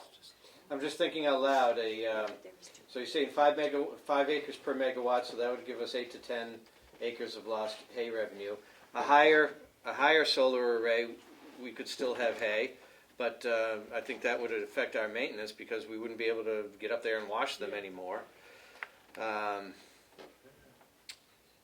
And a higher, There, I don't think that, go ahead, I'm sorry. higher panels would probably come at a higher cost, no doubt. How many acres do we have in hay right now? Do you know? I don't know the answer to that. No, these are just questions that we I just have wanted to to answer. comment on, building them higher to the point where you could grow underneath them, you want to be careful there because you're right, there's more steel, there's more engineering, wind loading, there's costs associated with that, so it's probably not economical. But really, you have a lot of land. The calculation is probably how much per acre would you lease the land for? What are the revenues from the hay that you would otherwise get? And then, put that into line item in our pro forma lost revenues from agricultural operations, right? And then we can just count that into the net benefit of it. So it is being considered. But it's an excellent point. Has to be considered. Okay. I had a question about decommissioning. Would there be a decommissioning cost what is the end of life of these? Sure. No, absolutely. Right. So this would be your system. The hope would be that, as I mentioned, the panels would operate for 40 plus years. And, think about what we have. I don't know what the cost will be in 40 years, right? Like this has been a talking point in the solar industry for a long time. 40 years ago in 1980s, like things looked a lot different than they look today. So there's opportunities to repower the system, maybe put the new technology in, maybe we get landfill, maybe they get recycled, maybe they get sold because silicon is, more expensive or the heavy metals in there. So I wouldn't calculate a decommissioning cost, but probably the basic cost would be how much would it cost in labor to send somebody out there to, haul them out and landfill them would probably be your easiest way to think about decommissioning costs. But it is a long way away and a lot will happen between now and then. Okay. But it's actually an excellent point though, right? You should think about end of life and some costs associated with that. But using these fairly conservative numbers, you're $10 million, $9.5 million ahead. So it would be a relatively small fee, relative to saving, I believe. I think the best thing that we can do is move forward with the request for interest. It's at no cost, no obligation to the county, and to give contractors an opportunity to come in and evaluate and make presentation, which would be far more informative. This gives us an outline of the potential costs and energy savings, which I think is far more appealing than the last one we received, the one that was based on 1 megawatt. Over 35 years, we have the potential of saving the county almost $10 million in electricity costs. That's huge. After 8 years, it's all money in our pocket. So I think that the opportunity is there, and I think we should give it due diligence and let the process move forward, especially since it's not going to cost the county a penny to ask these questions. Yeah, I think it makes sense. Is Kim still on, or? Kim, are you on? I don't think so. She said she was going to be in here. Yeah, she's probably on her way over. Yep. Maureen, what do we need to do to get this moving forward? Really just, we'll just verify that we have all the data that we need to go out to developers with, and we can work with Bob on that. And then we'll send out the RFI. So really there's, we know your electrical load, we know your location. So really there's not a lot more to do to get to a point of being able to put out an RFI. Is there a formal agreement that the commissioners need to make with you, or is this something that you will just do on your own? Steve, would we put a separate separate consulting agreement in place for this? So, you know, it depends. I mean, you have a relationship more with the county, and, you know, we believe in good faith. Oftentimes, I like to just have an agreement in place which says, you know, if you determine to move forward, you use us as a consultant at a, you know, predetermined or agreed upon conceptual fees, et cetera. You know, but we're generally speaking happy to do the work on good faith and share with you our findings. I can say that developers and sellers will be very, very interested in doing this work. We'll probably I'd like to know more about your procurement requirements. Do you prefer to use kind of local, in-state folks, union work? Do you want it to go outside of the area and get sort of, you know, larger regional installers? You know, the more competition, the better, of course. But a lot of that will depend upon you and your needs, right? We want to make sure that we're giving you and your constituents what you and they want as stewards of their funds. So, long way of saying, generally we're fine moving forward, and probably would be good to sort of review some contracts just so that you're have a better feel for what we're thinking on this. Right, we could draft something up for presentation to you.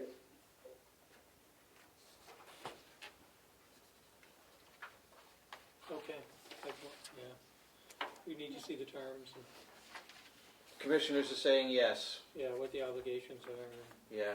So I guess the next step is to draw something up and bring it forward. Very good, we'll have that to you rapidly. I would say within a week, we can have that agreement over to you. And we'll also, again, we'll work with Bob to be very clear on some of the things that we should be requiring of anyone who expresses their interest in doing the development. Good. That's important. Okay. Thank you. In the meantime, I think we need to have a conversation with Will to just to bring him on board. You know, this is going to affect his revenue if this project were to move forward. So we need to see how that's going to go. Yeah, I'm wondering how it's the budget. If there's a fee to be paid, you know, we're gonna have to, and, you know, before we do something.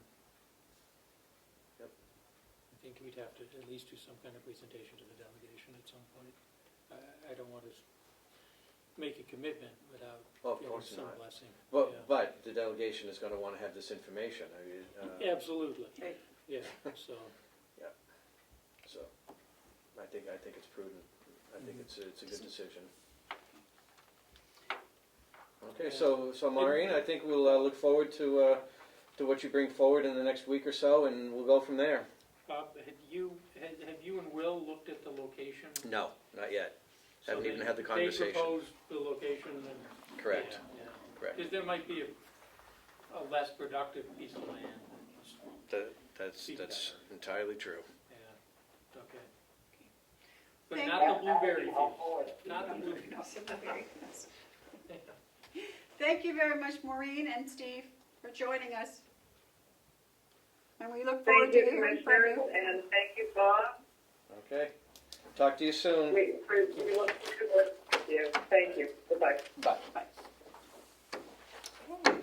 Thank you, Bob. All right. Thank you, Commissioners. Okay. Thank you. And next on our agenda, I'm assuming you must be Crystal Soren? I am. Sure, come on up closer. Tell us who you are. Welcome. Good morning, late morning. 11:50. I know. Sorry, give me this one. Oh, it is. That's all right. Here's your bill. Thank you. You're welcome. 11:15. And this is, we are Mine's downstairs, anyway. Yeah, oh, yeah, well, we are right here. Carroll County Adult Information. Hey, Crystal, go ahead. So, I apologize, I tried to put together as much as I could before I came in. I just found out about the ARPA funds a day and a half ago, so, but I wanted to introduce myself. I am the director of Carroll County Adult Education, and I am located in Tamworth. on Route 16.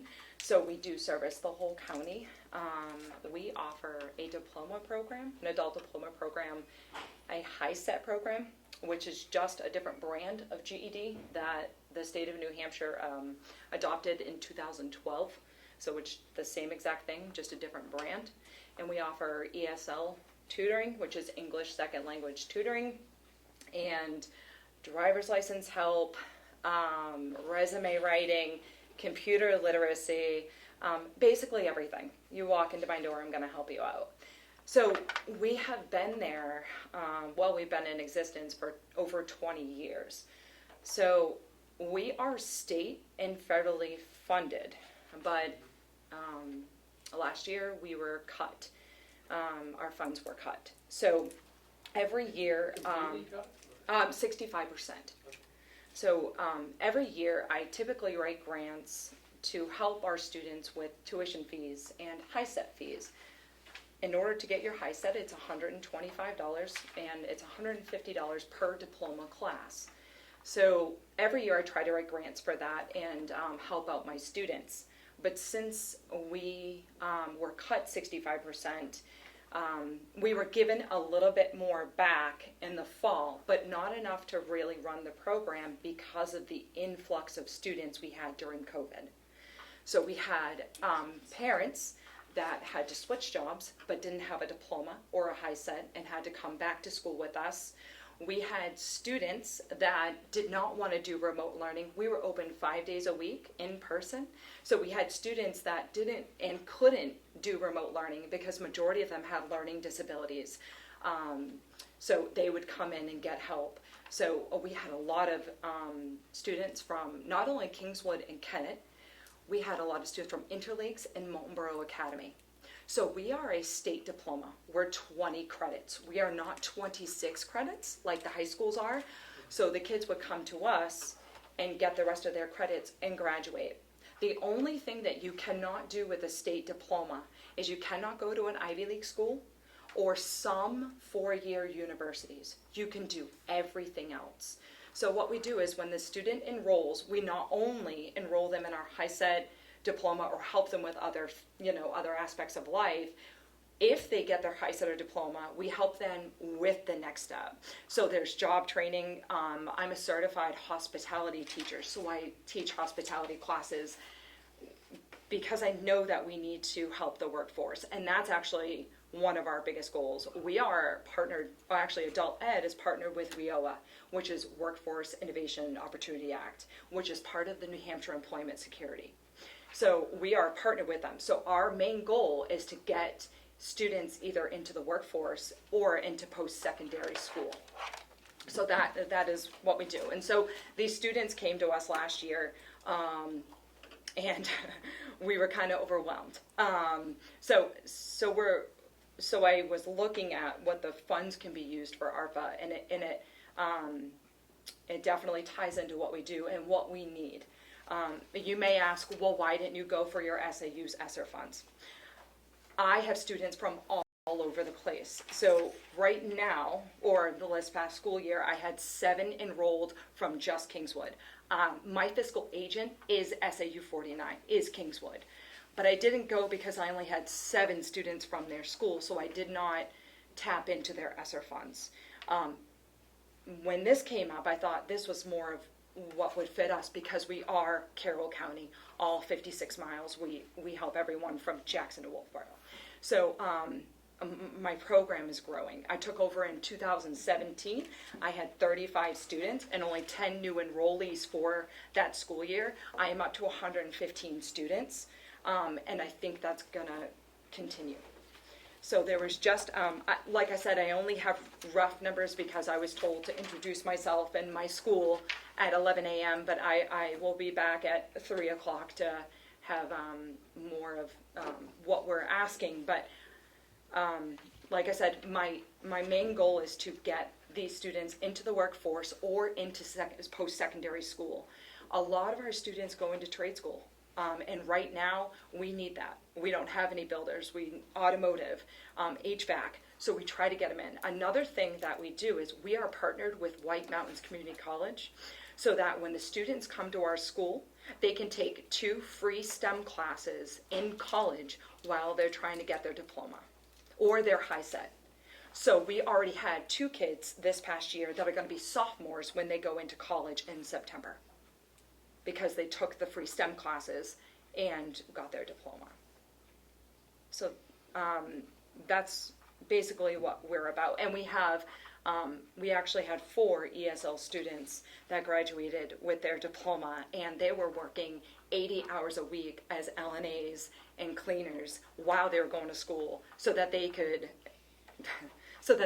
actually pursue a better and the next in their nursing career. So next year I would like to offer, it's called North Star Digital Literacy, and it's computer classes where you can work on your computer literacy skills, not only for anyone that's low literacy, but for someone that is English second language. So I don't have the funds to buy Chromebooks and run that program, but I would love to run that program. I would like to run more of my American Hotel and Lodging certification course. So there's things that I want to do next year, but I don't have the funds to do that. So that's why when I was looking at the ARPA funds that had come in, and I looked at the facts and questions that were there, and I saw that the funds will support schools that are doing prevention and helping the incarcerated. Our program is actually in Carroll County Corrections. So it stopped because of COVID, but I actually have a meeting tomorrow with Jim Stoddard, who is the program director, and we're getting back in. So we will be back in the corrections. If the inmate or student does not finish while they're in there, then they will transfer over to my school and finish. So we do, and I will say almost 100% of our students are either low income, homeless, low literacy, or they have a learning disability. So we do serve the underserved. Where is your facility? So if you go into Tamworth, and there's Lakeside Therapy, it's on Route 16. Lakeside Therapy is on your right. Across from that is a strip mall. Okay. And it's building. Actually, we have it all filled. We're at the end of that strip mall. Okay. Due to the budget cuts, we were also in the 3rd floor of the Gibson Center in North Conway. But because of the budget cut, we had to get rid of it. So we had an agreement with Kennett High School. If we needed a room to service their kids or any of our adults, we could use it. For them. Okay. Yep. And I'm just wondering if it would help to have a room down here at the county. So that's something we could talk about. Absolutely.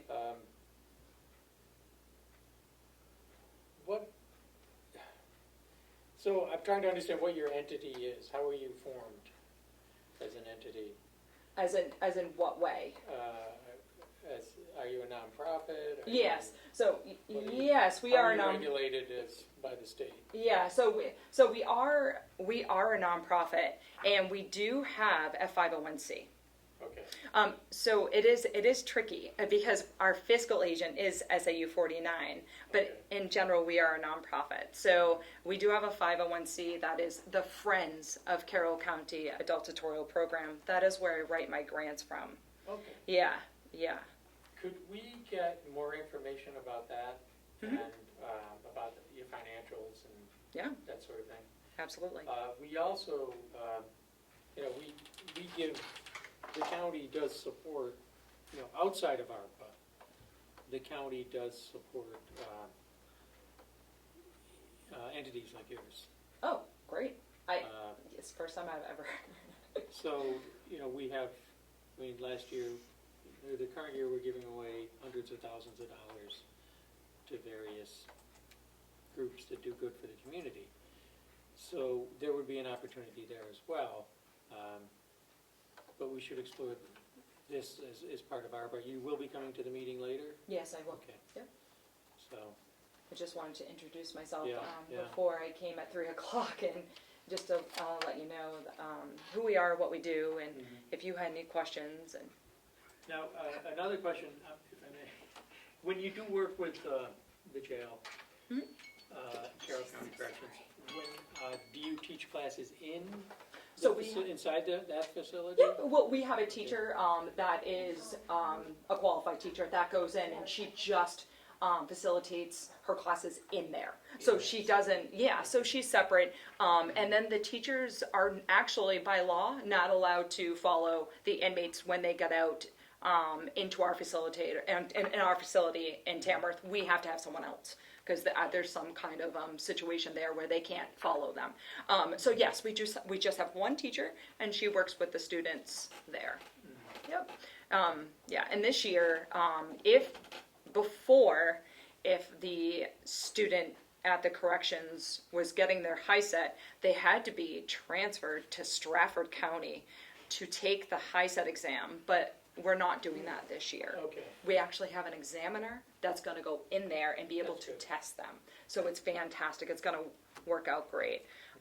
Another way that we just implemented this year to get a high school credit is, say for example, you need an English and a social studies credit to graduate with your diploma.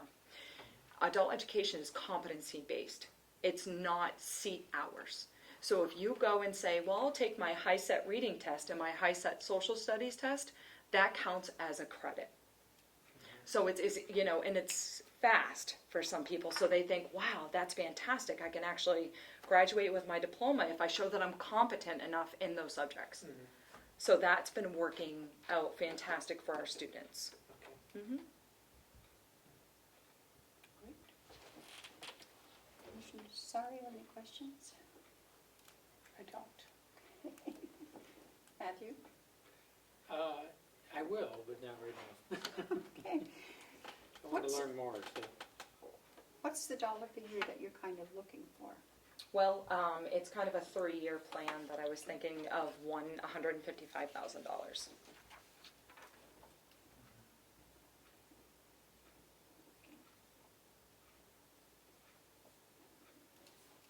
Per year or total? Total. And do you have a good understanding of how it fits within ARPA?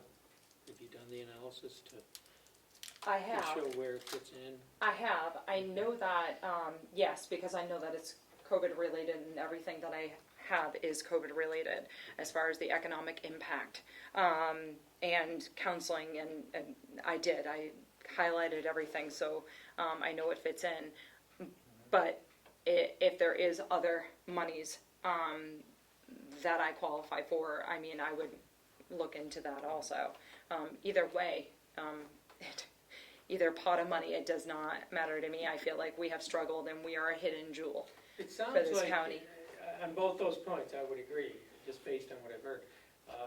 What is your annual budget? Or what was it and what is it now? It was at 138. It went to, well, it's fluctuated. This year I have 101. Okay.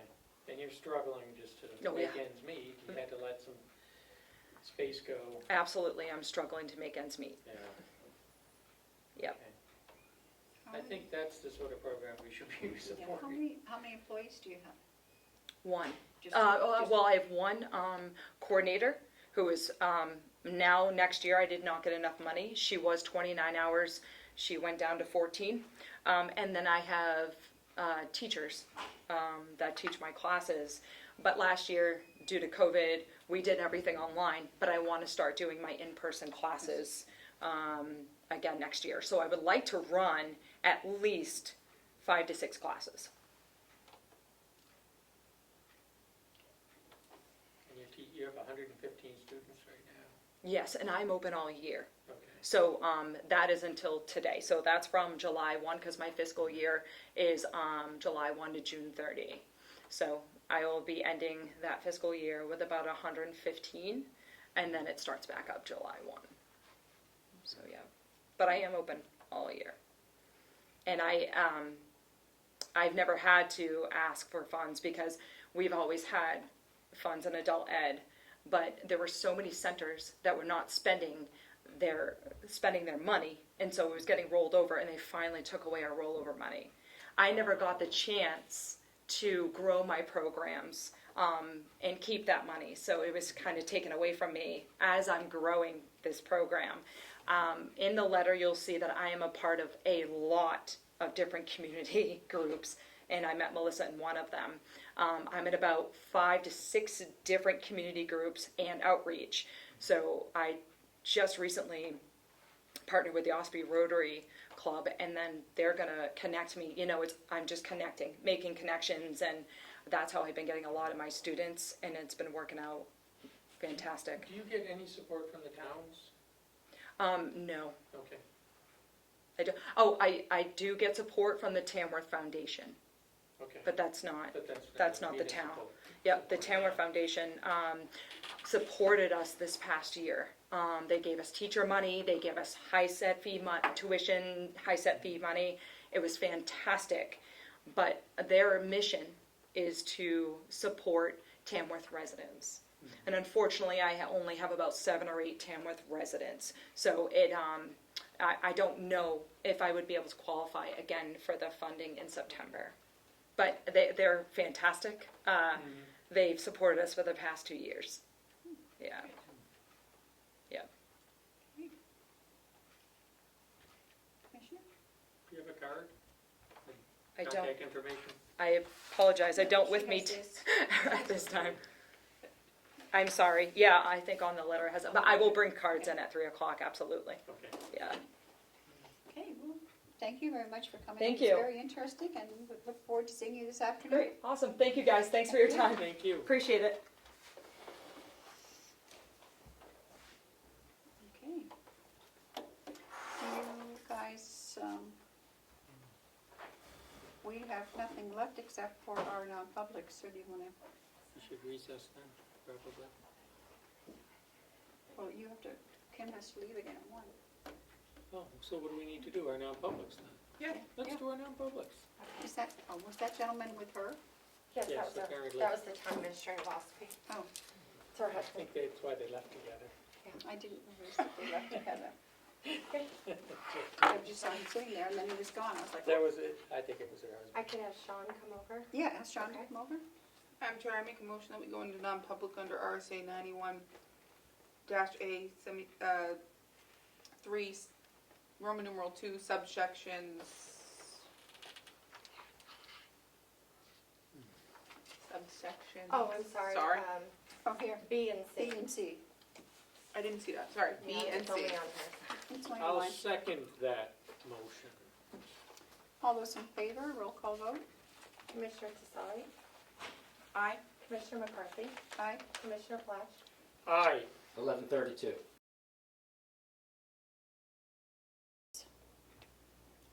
Okay, I think we had, it is now 1:05, and I will await a motion to come out of non-public. so moved, and a motion to seal the minutes of the 3 sessions Okay. that we had. Yeah.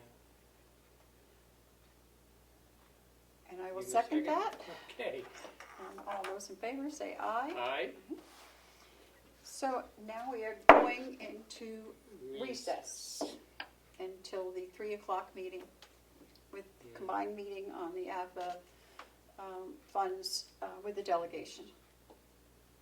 Is that, Sounds Yes, good to Madam me. Chair, I just need a clarification. When you Yes. went into non-public, you had, I believe, an A and a C. Did you add another C, or is it another A, and what are those? it would have been another C, right, I think. Isn't C reputation? So we had, An A, B, and there was C? an A. Yep. There was a C. And Did a we B. go on under A and C? Yeah, and there was a B, A, B, and C. A, B, and C. Seal them all.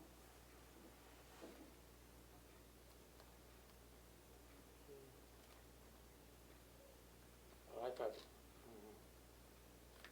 yeah. Yep. Okay, An A, B, and C. yes.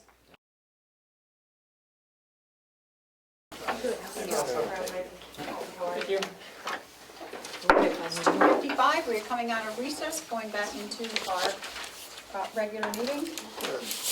Oh, and May I? You may. We hadn't addressed the minutes yet. Is Melissa here? She is. So on the minutes, they look fine. I had one change. If I could, where are they now? Thank you. You still have them? Is it on the Here. second page? Okay. Oh, yeah, right in the middle of the second page. Commissioner Platch attended the installation of the laser system in the blueberry field. The scouts have done a terrifying job. What? Terrific, I said terrific. I said terrified? I think the birds are gonna be terrified by the laser, is that what you meant? But you said terrified, so let's fix That's that. great. I mean, not so great, I mean, okay, But the birds will be terrified. okay, So of that'll course. be good. Oh my So goodness, I'll accept a motion to approve with that. With that change, so moved. okay. All those in favor say aye. Aye. Okay, now we're gonna do our airplane. Yes. All right, so let me get the Zoom Oh, started. can we start a little early, or? Well, She's not that good. I think she had something to eat. So you're just recessing this, right, your commissioners meeting? Right. Okay. What's this? That's my request, but it's a draft at this point. I sent it off to. Welcome to Zoom. Enter your meeting ID followed by pound.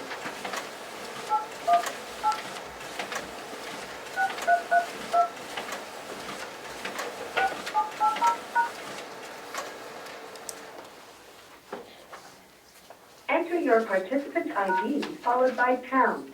Otherwise, just press pound to continue. see, it's up there. Please enter the meeting passcode followed by pound.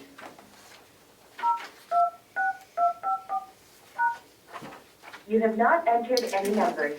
Please re-enter the meeting passcode followed by pound.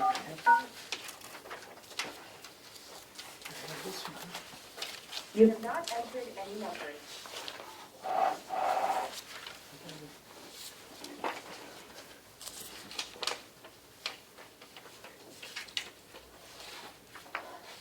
Welcome to Zoom. Enter your meeting ID followed by pound. I don't think I have that one. Which one? From the county attorney. She passed them out. Enter your participant ID followed by pound. Please enter the meeting passcode followed by pound. You are in the meeting now. There are 3 participants in the meeting. This meeting is being recorded. You have been added to the waiting room. You cannot talk or listen until the host admits you to the I'm gonna meeting. help you find your stuff. It's not there.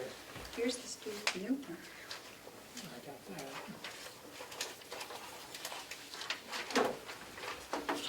Thank you. Kim never gave me one. She had one around here.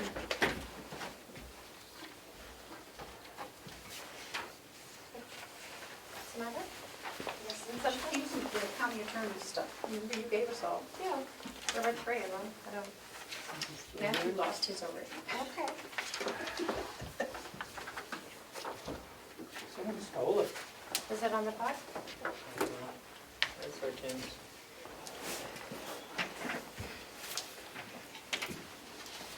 Are we all set? Yeah, I don't have one, so let me, Here, do you want to can I copy? copy yours, Terry? Yes, And then- ma'am. There you go. She gave us two. Okay, we're going to start our joint meeting of the Corona State and Local Fiscal Recovery Funds Guidance. And if we could go around the table for the people that are on Zoom and introduce yourselves. And then we will also have, I don't know who's on there right now, but we'll do that. So, Bob Murray, Director of Maintenance. Lisa Scott, Carroll County Register of Deeds. Crystal Sawyer, Carroll County Adult Education. Tom Bucco, State Representative.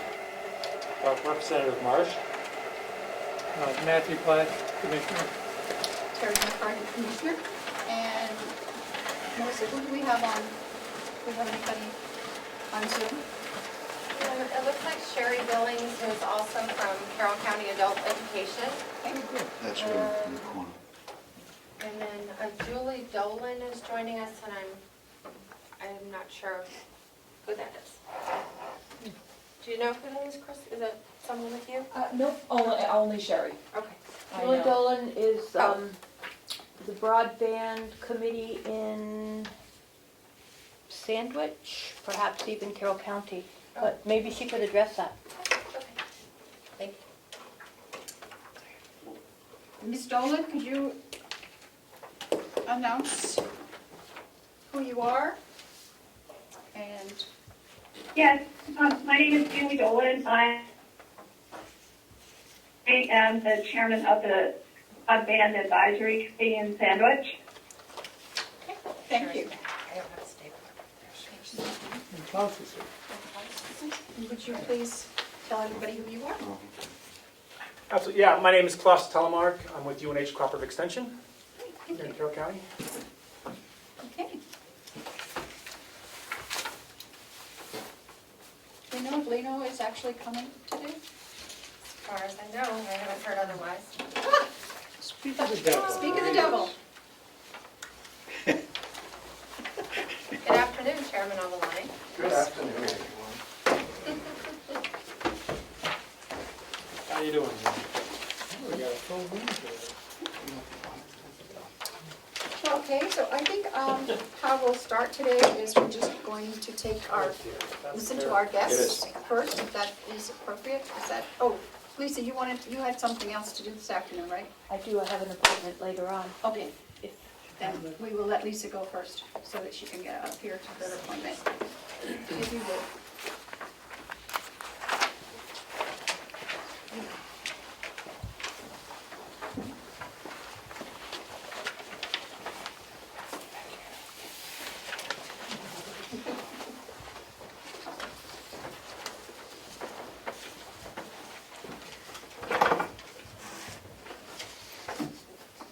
So, from my understanding, I've done quite a bit of research on the funds. There are two buckets of funds available for distribution for different purposes. And there's the revenue shortfall bucket, which does not apply to the Registry of Deeds office, which is thriving and earning money like it never has before because of people wanting to come up here. And then there's the COVID bucket. And the COVID bucket is what I would ask you to consider for funding of a project for the Registry of Deeds.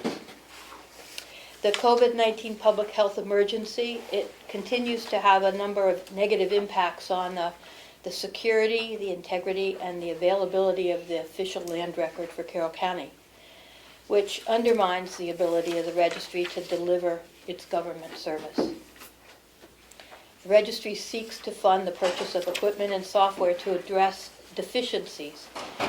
This will allow the registry to continue to work throughout the pandemic and will significantly improve the viability of continuous and secure operations of the Deeds Office. The registry provides the essential service of recording and protecting the official land record, providing ownership of all land and buildings for Carroll County owners, improving the ownership for all land and buildings for owners of land in Carroll County.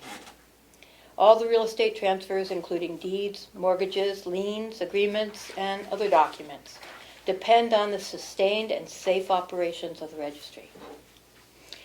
In order to maintain the public health of the employees of the registry and to maintain continuous secure office operations, the COVID-19 response demands staff have equipment and the ability to work securely from both on-site and off-site locations.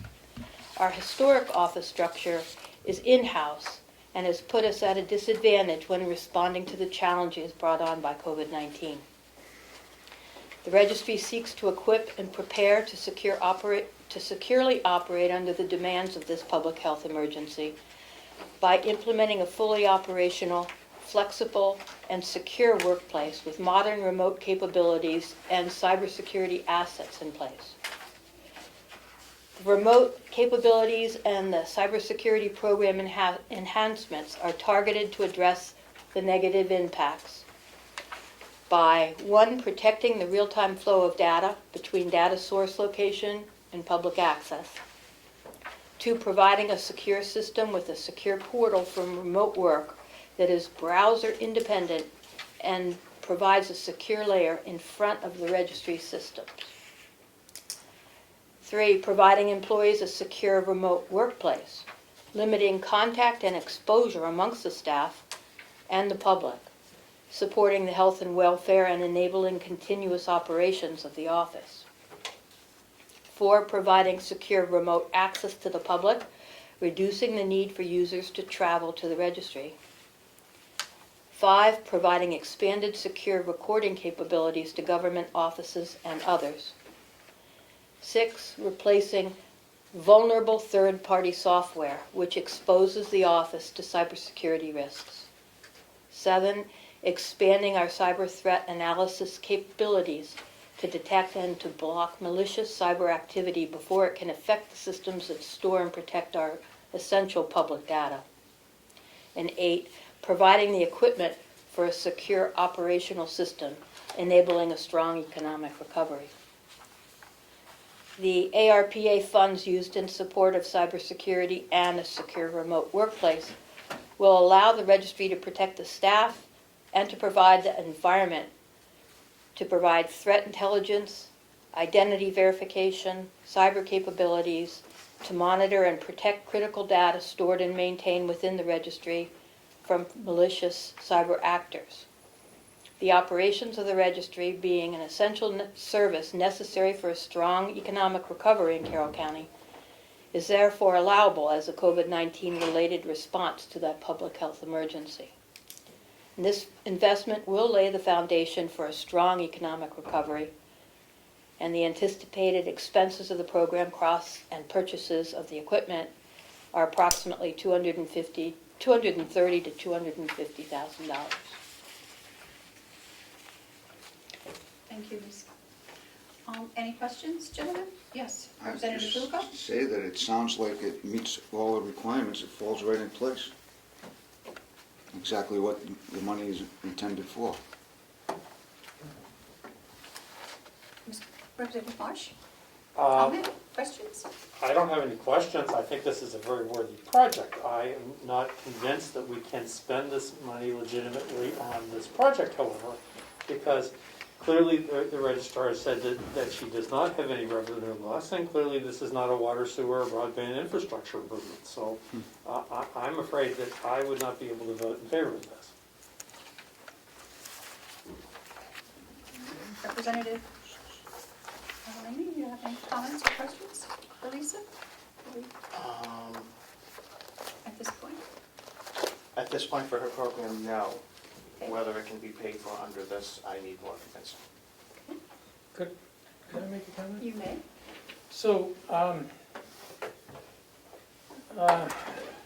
we're not gonna do anything, we're gonna make sure everything we do fits within this program and can be paid for under this program, as a rule. So let's not, I would suggest we don't keep going there, let's think of ways we can do this. When we get closer to having a proposal, what the commission intends to do is have a legal opinion prepared on this and reach out to Treasury and make sure everything fits. So we're not gonna propose anything that doesn't fit. We don't need to keep saying that, it'll save time, I think. So. Representative Blaney? Thank you, Madam Chair. Thank you. I'm glad that that is going to happen for projects that obviously are not clearly delineated, that we can identify easily, like water and sewer projects, or air handling projects, or identifying congregate settings and stuff like that, to make sure that we're spending the money in appropriate areas. Thank you. Lisa? I have spoken with and having this reviewed right now with the State of New Hampshire Commissioner of IT. And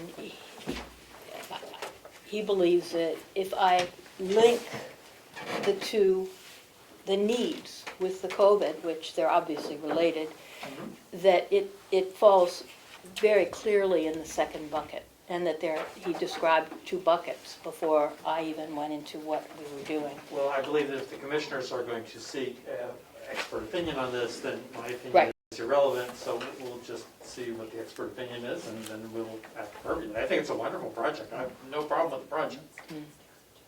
Okay. I'm just not convinced that we can spend this money on this one. I'll work the heck I can to get it approved. Yes, Representative Lupo? And so when you do have legal interpretation of that, it would be listed right there as to where Correct. in the Treasury rules where it comes from, where it authorizes it. I would So assume there won't be any questions. Pardon? So there wouldn't be any Wouldn't be any question about it. questions, yes. We can refer to right to where it is. That's correct. We just got started, Kim, and Lisa's been the only one that has spoken so far. Do you want copies? Oh, you made copies for everybody? I did make copies for everybody Okay. if you want them, Madam Chair. That's up to you. Yeah, I think that might help. Cool. The only thing not included is Attorney Andrews's request, is I got them after I had created the form and printed it. Just one for everybody? Take one, pass it on. Take one, pass it around.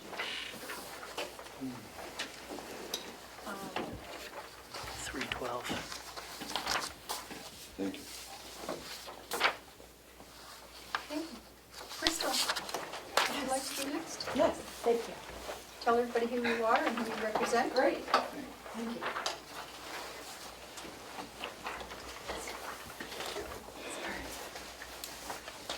So per your request, I have the budget, the business card. Here. Oh, great, Other thank you. things. Here, let's pass them down. Oh, you got mine, I have it on the computer. Thank you. Is it, do I just have 3? Is it, okay. Is it, okay. On this, these are not ranked, by the way, on this chart. They haven't been ranked yet. No, that's what the last column's for, is for everyone to do their own ranking. They are in rank order as they were presented to us by their department head. So I kept Okay. Director Murray's recommendations minus the ones we moved last week, as well as Will's in the order. They had pre-ranked them as their departments saw fit. Since you and Commissioner Platch have one, does Representative Avalini want this one? So the member of the delegation has one? This is for the Carroll County Education. And she was good enough to go back. She was here this morning. She went back and got her budget and everything else. Would you care to have that? Sure. We don't need, Take a look at we it. don't need 3 copies. Yeah. I have one more, I'm sorry. Oh. I didn't know. I had met with 3 this morning, so I didn't. It's okay. No worries. Here you go. Thank you. Yeah. So I'm Crystal Sawyer, I'm the Director of Carroll County Adult Education, and I'm state and federally funded. But we were cut, our funds were cut by 65%. Sherry Billings, who is on Zoom right now, she is my assistant/program coordinator. And it's just her and I and our diploma teachers. And here is our first budget, which is the adult education literacy budget. And on the last page is obviously the total of what we get per fiscal year for that program. And that includes our high-set ESL tutoring and literacy help, and that falls under that umbrella. Everything aside from diploma falls under that grant. And the second one that is in the pink highlight, that's our adult diploma budget that we have for fiscal year 21-22. So the next page that we have is our loss of funding. So this was an explanation that I had given to the Tamworth Foundation to let them know what we lost and how we lost it. So that's the third page. Sorry about that. I apologize not having I enough can look on with the fellow. copies with everybody. I apologize. And then the next packet is what I was going through as far as the facts and questions for the eligibility and allocations for the SLFRP. And if you look, I was looking at questions 2.1 through 2.16 that was COVID related. Now, I know that we had mentioned a lot of our students are underserved, and we are in the Carroll County Corrections, and it states that in 2.1 for the question about the mitigation prevention activities that are eligible. And if you continue on, what we do is we do job training. So we prepare our students for jobs and also post-secondary school. I do teach a hotel and lodging certification course, so we would fall under helping the travel, tourism, and hospitality industries. So we basically are, and it was difficult to think of it this way, but we are the source that helps the economy. So I felt as if that we fall under these funds because we do help the economic crisis that we're in due to COVID. We address resources for, I would say, I'm not sure in Carroll County if we would say the word high poverty school districts, but we do give educational services and tutoring, and also I do feel like I wear many hats when it comes to social, emotional, mental health needs. So I just gave you kind of a packet of what I saw that we fall under as far as the ARPA guidelines. The first sentence says, delivering assistance to workers and families, including aid to unemployed workers and job training, as well as aid to households facing food, housing, or other financial insecurity. That is what our whole school is about. So I felt like I feel we go right under that umbrella of that first sentence. The last page is our ask, and we're asking in a 3-year, we're asking for the expenses in a 3-year span. So I would like to run digital literacy classes like I mentioned this morning. So we have the prices of Chromebooks along with digital learning subscriptions, maintenance, repairs, signage and marketing for that and other classes. I know that a lot of the schools had to have their air quality checked just in case anything else happens again this winter. We did not have ours checked, but we would like to have that checked. I would like money for a counselor. I've been wearing many hats, and a lot of my kids that come in, actually kids and adults, have been very affected by COVID, and their mental health has not been well. So I would like someone to come in to help with that and also be able to get them college and career ready. I feel like I don't have all of the time to sit with every single one. A lot of the times my students come in and I'm a counselor for 3 hours instead of tutoring them on a subject, and it's because they need mental health help. I am first aid certified for mental health youth, but not adults. My program coordinator, who is Sherry, this year we received funds in late October to cover the cost for her 29 hours, not starting in the summer. And we don't know if we will get that funding from the state again.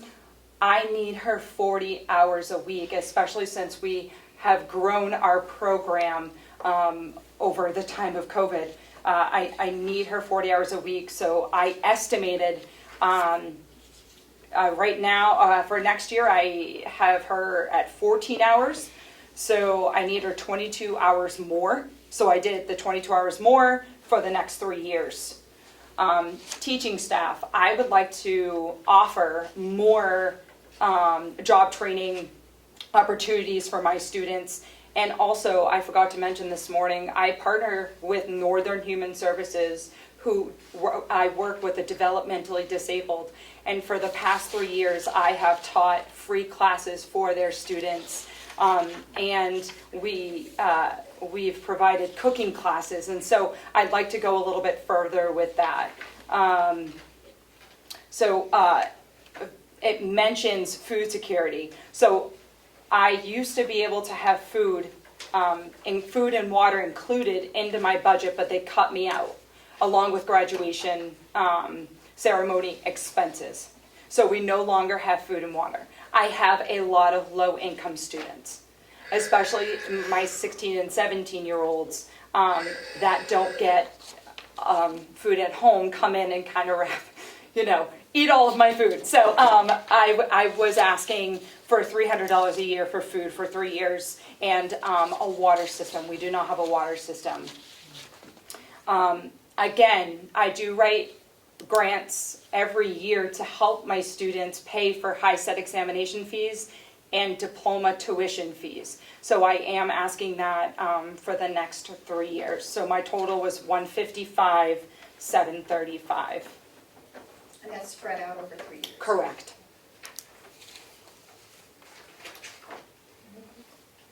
Representative Foucault, you have any questions or comments? Thank you. No,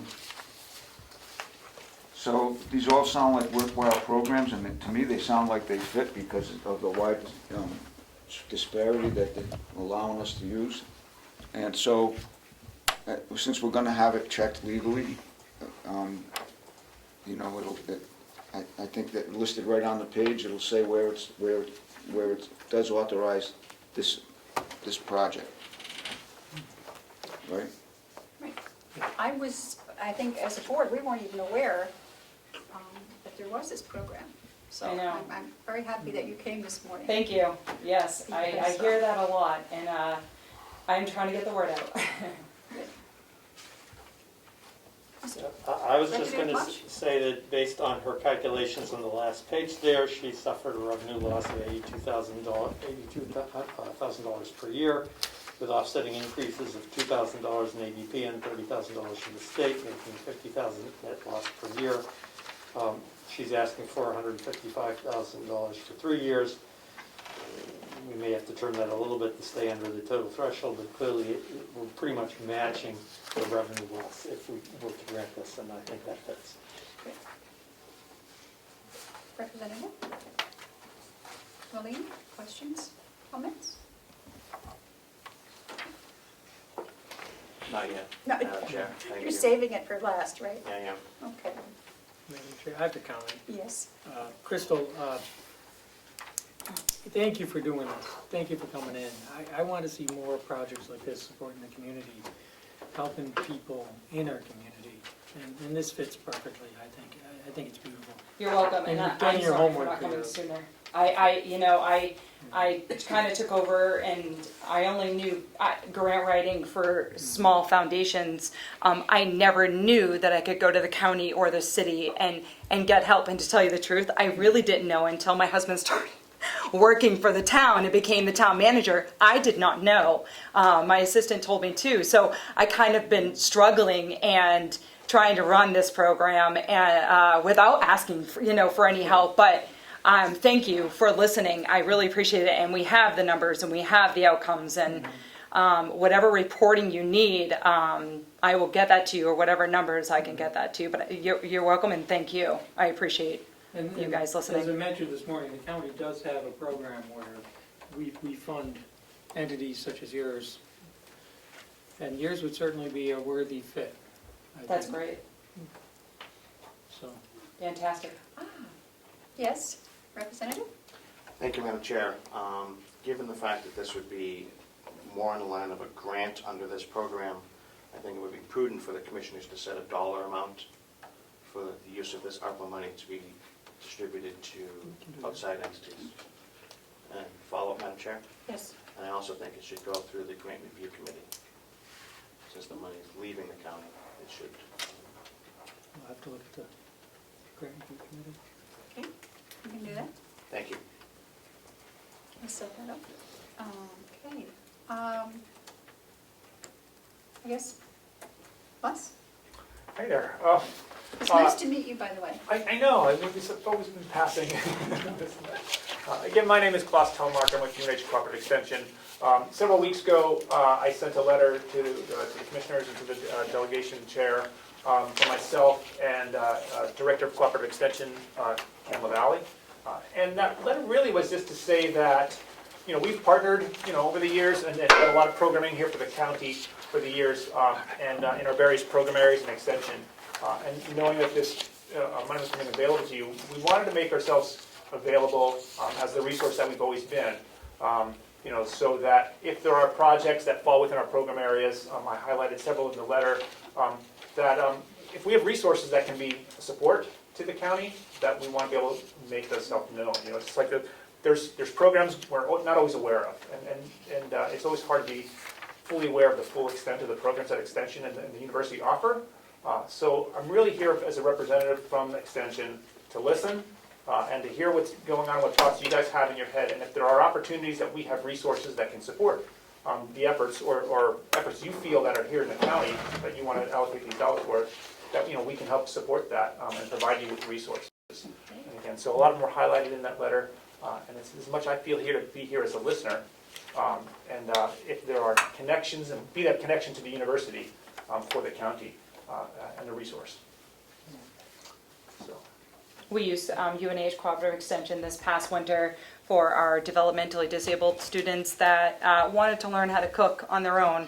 So we had Representative Joy Gagnon. She came in and she taught our students how to prepare meals so that they don't always have to depend on their caretakers. It was wonderful. Wonderful. It was great. We have a great partnership there. It's awesome. Any questions? Yes, Representative Lugo? Thank you, Madam Chair. I would just like to thank Klaus and the Extension for reaching out to us, because they're already a vehicle that's in place. Yeah. So that we can use their experience. Representative Marsh? I'm good, thank you. Dana? Representative? You're good. Thanks for coming. Sure. Glad to listen, anything hard? I see we have Representative McConkey has joined us. Thank you. Hello. Hello, nice to see you all. Do you have any questions for us? No, I don't. I came in late after, it's nice to see us again. I came here to be with the other members of the delegation, I think for your later conversation. Mr. Murray? I don't have anything new to add, other than I've been working on getting pricing, some ballpark estimates from some of the vendors that could potentially help us out here. Everybody's doing this. We're not the only ones that are looking for ARPA money right now, and I'm on the list. That's all I can say. That's it? Yeah. Yes. I see that smile. Go right ahead. Thank you, Madam Chair. Thank you, Bob, for all the work you've been doing on this. The ventilation, what is your thought in the process of which buildings will be done first? I think the jail and this building are of equal importance. I don't think that one would be done before the other. I think that they could both equally be done at the same time. But if I had to choose, I would say this one. And follow-up, Madam Chair? Yes. Thank you. And the nursing home ventilation, has that been worked on through the pandemic, or does that need further? No, that's in good shape. I'm having Siemens do some tweaking to the controls for the fresh air ventilation. There's been some CDC recommendations that we've been following, but I've been having to do those changes manually rather than automatically, and Siemens is just going to make some adjustments for us. But other than that, Mountain View's ventilation is in pretty good shape. It's a fairly new building, so it's got all the proper ventilation systems in place. Thank you. Julie, do you have anything that you would like to say or any questions for us? Thank you. for taking my comments. Once again, I am the chairman of the Broadband Advisory Committee in Sandwich, New Hampshire. I'm sure you're in receipt of the recent letter from New Hampshire Electric Co-op, which has now gotten into the broadband business. That was sent out to their 118 member towns as they try to get going on rolling out high-speed internet for their members. Sandwich is a member of the Carroll County Broadband Committee, although they are in the middle of a big feasibility study at this point, which is ongoing and rather arduous. Sandwich, because we have no internet at all. All we have is DSL service. We have no cable. We have no fiber. We have no resources at all. So we're the most unserved town in the county, and we just hope that you will consider giving broadband its due, and when these ARPA funds come along. And once again, the letter from New Hampshire Electric Co-op that I just received this morning was pretty extensive about what their plans are. So I hope that you'll be in receipt of that, and maybe some money can get sent in that direction. So. You may. Julie, do you have a specific project in mind that you're looking at? Or Yes, we do have an ask? wiring sandwich. We've applied for a lot of federal funds through both the earmark process and through the Northern Border Regional Commission. Once again, the internet, I'm surprised it's even working because the wind is blowing. The highest speed I can buy here is 3. So DSL service is atrocious, and that's all we have in this town. We really can't use wireless. So yes, we'd like to be in the front of the list. I realize you have all these towns, but Sandwich is completely unserved, and there are many unserved and underserved areas within all the other towns as well. And so I'm sure you've been aware of Rick Hyland's work and the whole committee, and we've been involved with all of that as well. But because of the large number of towns, they are going kind of the slower route, but COVID really turned our challenges here into a full-on crisis, and we need to get some internet in this town. So once again, we're ecstatic that Co-op has made this leap. It's been slow coming. So we're very grateful that they're going to try to roll this out to their member towns, which obviously a lot of our towns are covered by Eversource. So, but it's a huge need. But yes, we'd like to get Sandwich wired from all through. So it's about a $3 to $4 million project. Okay. Follow-up? Yes. Are you familiar, Julie, have you been looking at the matching grant program that the state is about to create? I assume you're familiar with that. It hasn't really been created yet. Yes, we're waiting with bated breath to hopefully be on that list as well. And once again, we have two applications in through Congressman Pappas and Senator Shaheen for appropriation earmarked funding. We submitted a lengthy Northern Border Regional Commission application, and we're hoping that Co-op will realize that we are probably the internet neediest town of their member territories. They've already rolled out internet in 4 towns when they received CARES funding.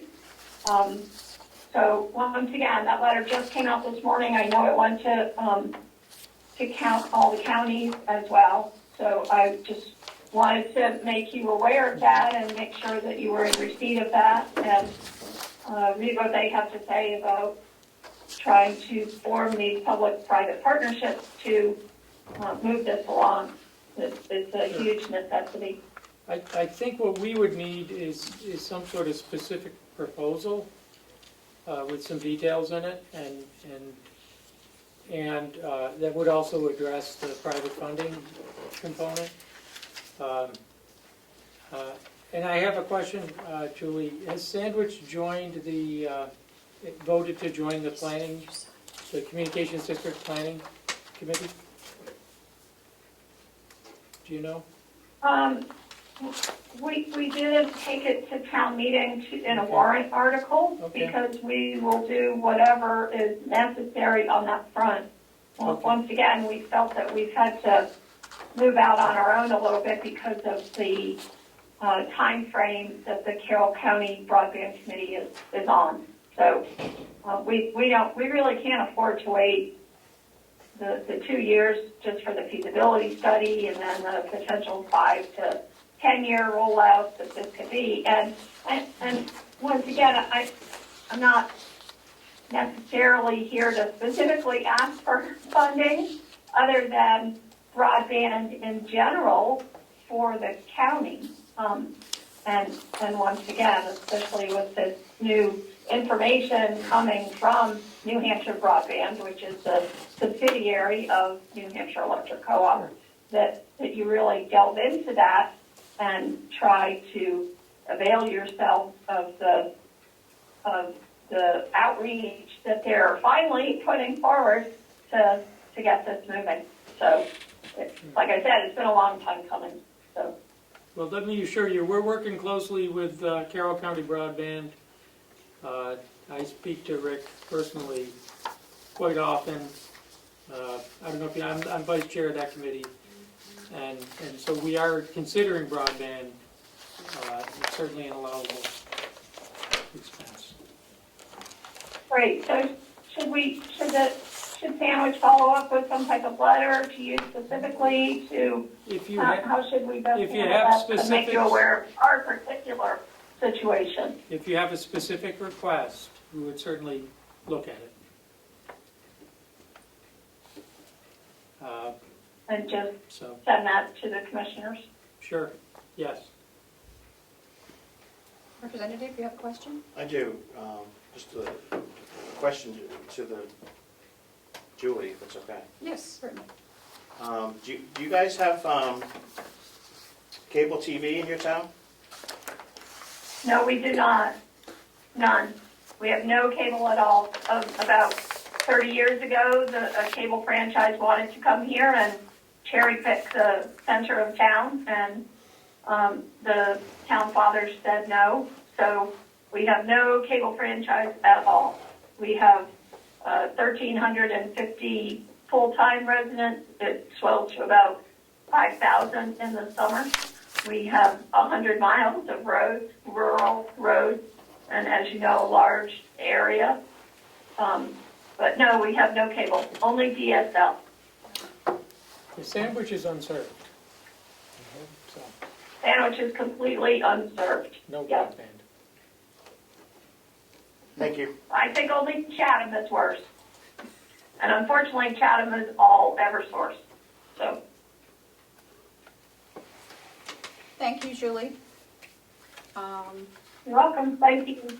Since a lot of you weren't here this morning, I did receive an email stating that the review of our submission to the Treasury for the AFA funds was determined to be complete and accurate, and we have $4,750,097 en route for our first payment. Fantastic. That's everything that I have. We have anything else for anybody? Yes. We're going to discuss the DPW requests and did you open the bids today from the water system studies or anything? No. No, We had no. no bids. Well, we did have bids last week, Oh, yeah, they were open last week, but Okay. but we don't have a we don't determination. have a determination as yet. I don't know if Bob could offer any information on that. I read them. I'll have an opinion when it's appropriate, but, you know, the water system's out of my wheelhouse, but certainly RFPs are not, so I did look at them. Hopefully that you and we will have those ready for next Wednesday.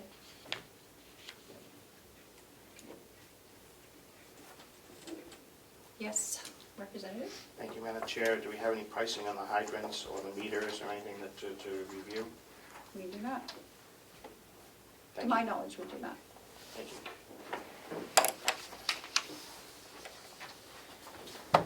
Representative Bucco? Yes, thank you, Madam Chair. I'm just thinking, do we have intention to hire an engineering firm to handle the entire water system and give us an overview and Yes, that was And the watch. RFP that we put out.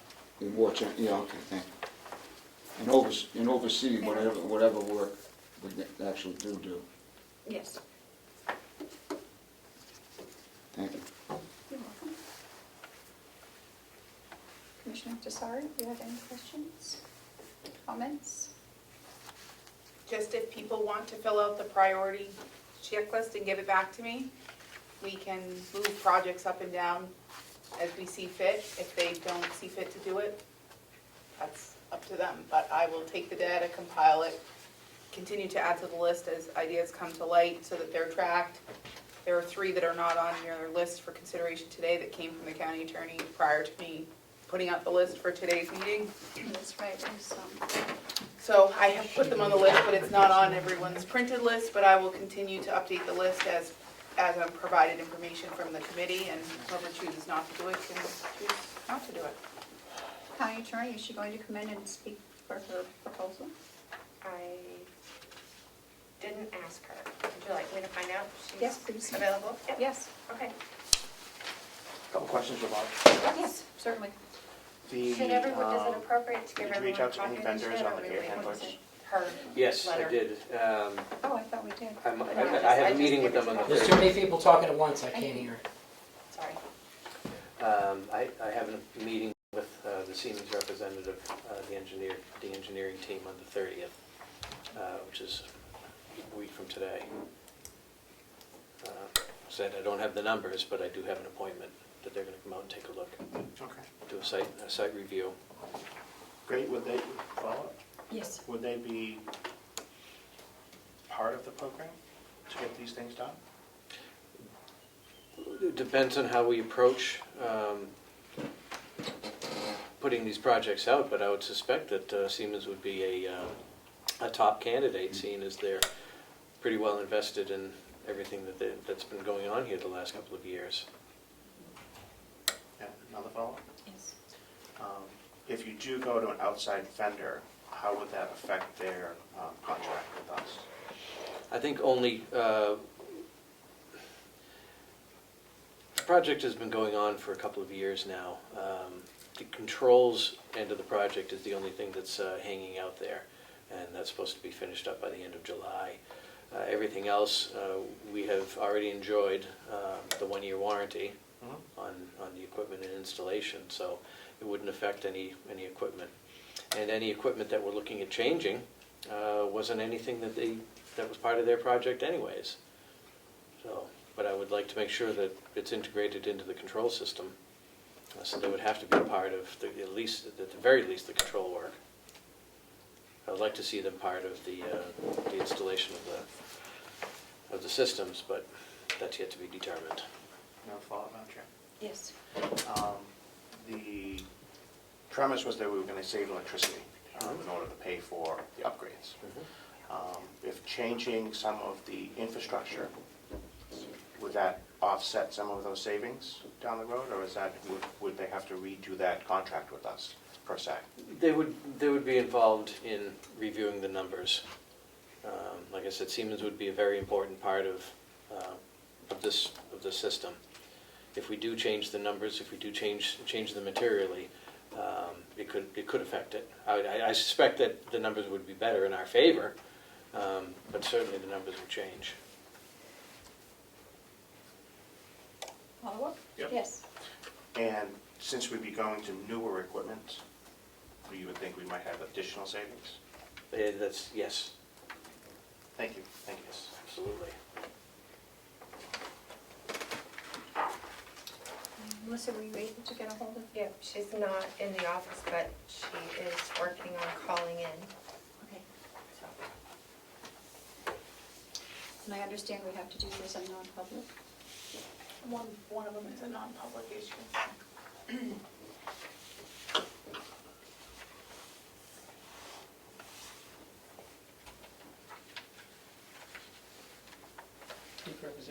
Oh, I'm sorry. Yeah, Madam Chairman, I apologize.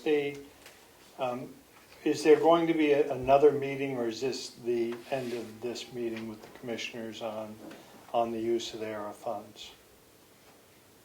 I think we will probably have at least probably 2 more. We don't have to have our proposals in until the middle of August, the initial, so. So there's no yeah, further there'll be more. discussion on Yeah. this today? Hopefully, we'll start getting some prices in, but as Bob said, everybody's doing this, so we're kind of in line waiting. If I could ask a You may. question. So my understanding is that Bob's doing a wonderful job pulling this together. We're talking about air handlers, possibly heating systems, water system improvements. Have we looked at the entire replacement or upgrading of the sewer system as part of this project? I think we kind of discussed that with new piping and hydrants and whatever has to be changed. I'm referring, Madam Chairman, more on the sewer side of In the things. complex. It seems that our system, correct me if I'm wrong, is well over 30 years, if not 40 years old. And this would be an opportunity to take care of some of those major projects, and I'm wondering if it's on the list for consideration. I'm And not if, sure if super specific was, but we can certainly put it on there, and we can certainly get some pricing for it, hopefully. would Like we you said. be, I pass to Representative. Yes. Thank you, Madam Chair. At one of the past meetings, there was talk of doing the sewer study, capacity study, and Yep. maybe an enlargement or replacement, in case anything is added to, if we happen to add more square footage somewhere and have more people in the complex, there would need to be additional capacity. That was part of the discussion. I think that was going to wait until we got the water guys on board, so they can do that. And also the evaluation of the pumps in the wells was another one to make sure that we had sufficient capacity in case there was additional need placed on the county. That was also put off until we got the vendor on board.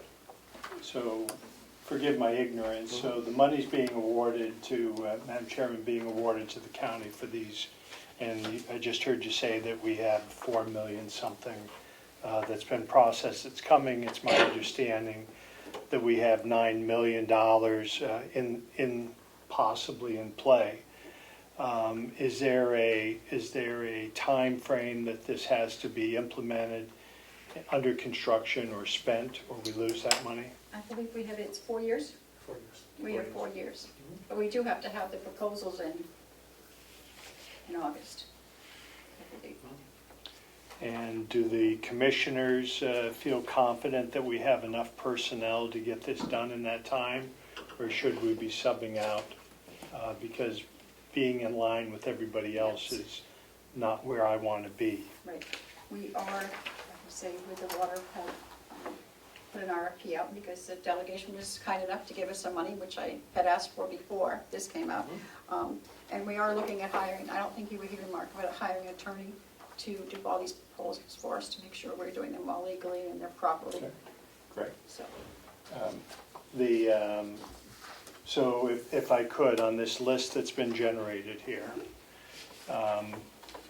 at this point in time, it's our understanding that these projects would probably be eligible for funding. And I have concern with number 18, the deed cybersecurity. Is that sitting in a favorable position at this point in time? yes. Yeah, I wouldn't call it cybersecurity. No. You weren't here, did you have do we have an extra? You can have mine, Yeah. if I had one, because I wasn't here for it either. Here. Leyland's got it. Because I would just like to say, if this has anything to do with the privacy and security of our county's homeowners, Right. then it's eligible. I think it certainly should be an elevated position here for a minor amount of money. We have any other questions, comments? Yeah, I just wanted to point out that the suggestion that we get a study of the sewer system is at the bottom of page 1 of the minutes that were distributed. And I agree with the representative that it really ought to appear in the list somewhere. Study of the sources.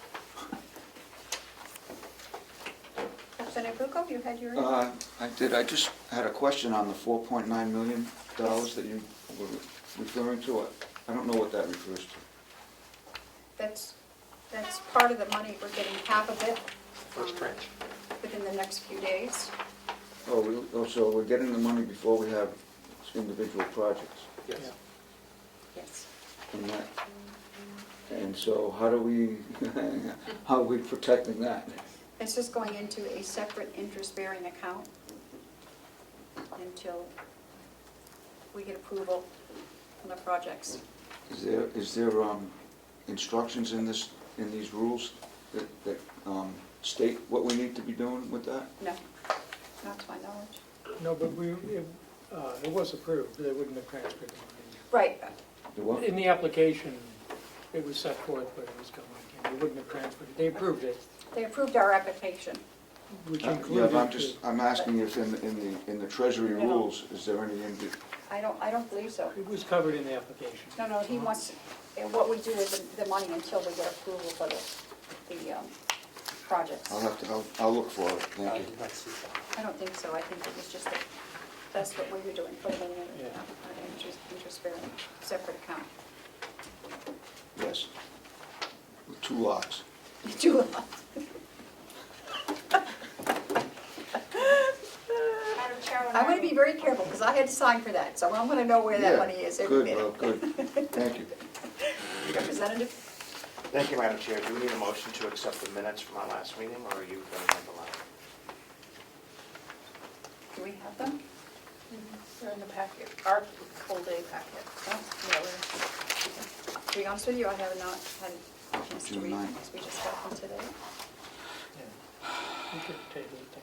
Yeah, we'll table it to the next one, if you don't mind. If now's a good time, I can call the county attorney and Okay. put her on speakerphone. Yes, that would be fine. Madam Chair, point of clarification, I added sewer generator was already on there, because that's how I read that project last week, but I've added sewer overhaul / improvements, depending on what the study shows, to the list. Okay.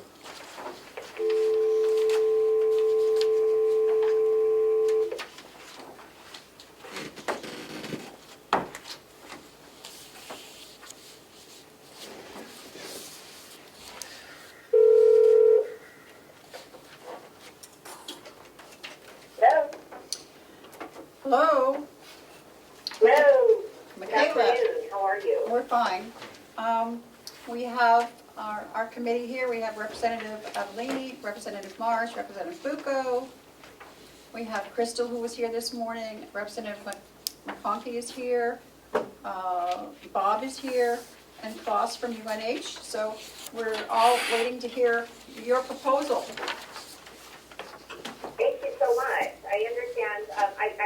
I apologize. I didn't realize that I was going to need to be presenting. I would have rearranged my afternoon if I had known that. So I apologize for not being there in person. It's okay. I understand the first part of my proposal is for non-public, so it will not discuss that part. Correct. Okay, the second part of my proposal is for additional domestic violence resources. Our staffing needs when we proposed the domestic violence unit did not anticipate a pandemic and did not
all in a sort of logjam before the court. We are trying, all of us, the defense, the prosecution, and the court are trying to resolve these issues, but we have cases that need to go to trial that aren't able to go to trial. We have, the police department also did not get extra resources, so, they were trying to investigate 27, 50% more crimes in some cases without additional resources. All of us, I can't speak for the police department, although I have heard it, that we all suffered, our retention rate suffered. As everybody who knows my office knows, we were able to stabilize the office for many years and did not suffer the retention issues that we suffered previously. That's due to a number of factors, not the least of which is that the delegation graciously funded our office at a more sustainable level. But we were not able to sustain that through the pandemic. We actually lost 3 support staff and 2 attorneys during the pandemic, which is very high for our office.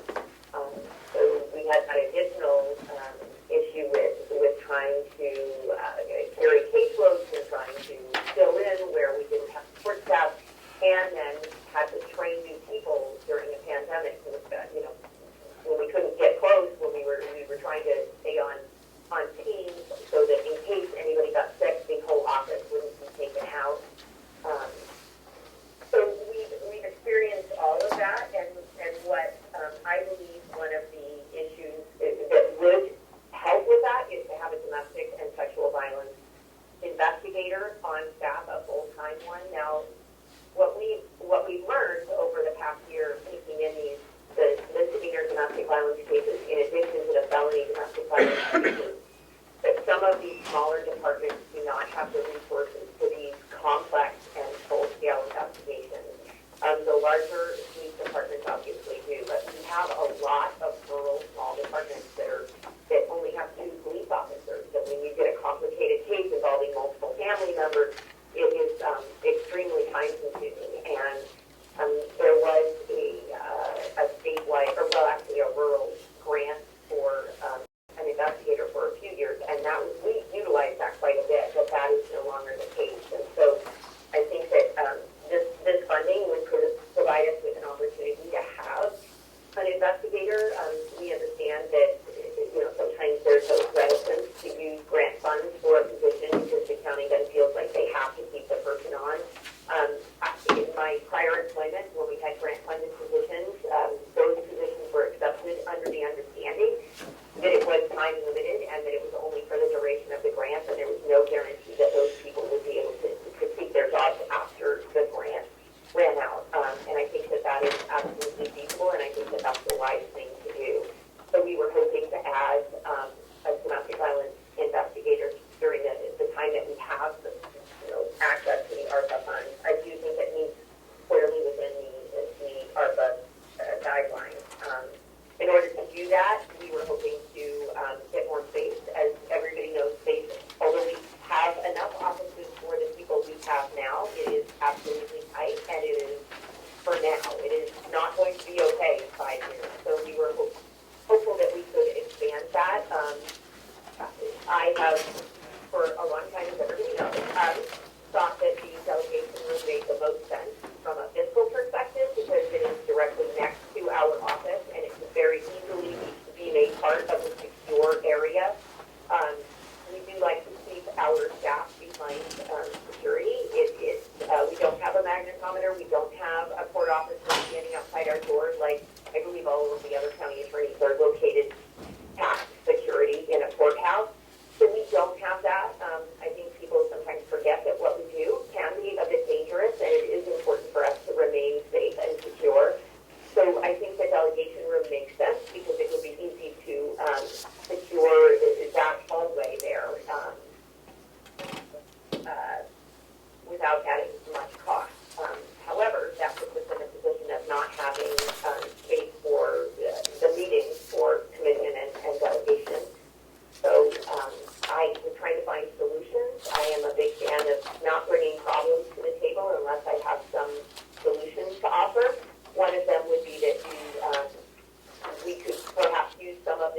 downstairs in the Dean's office. I know they, going electronic, they have freed up quite a bit of space. And they would use some more storage, which we could make for them in that back vault by giving them some more of the vault area. If we could scan and shred the storage documents that the attorney's office has stored back there, that would free up a significant amount of space for the deed. And then the delegation and commission could use that downstairs. The other option would be to carve out a meeting conference area and restrooms over in the old annex. I don't know if it's the annex.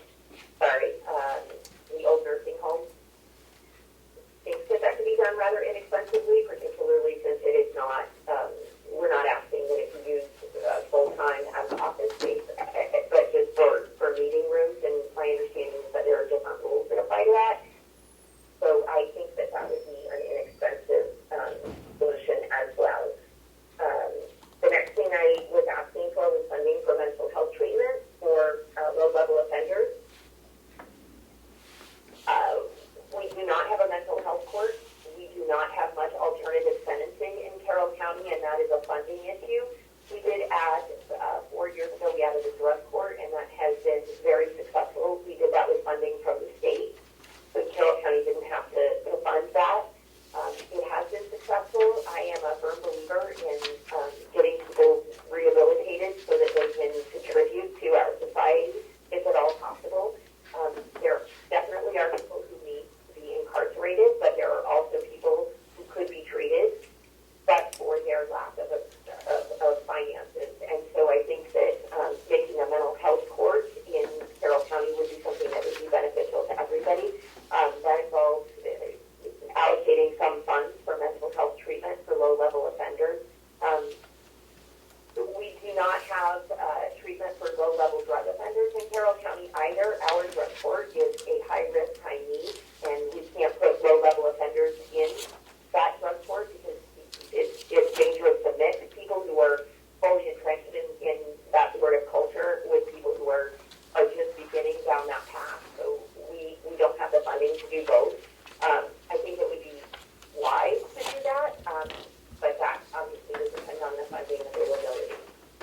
I'm happy answering questions. Any questions for the county attorney?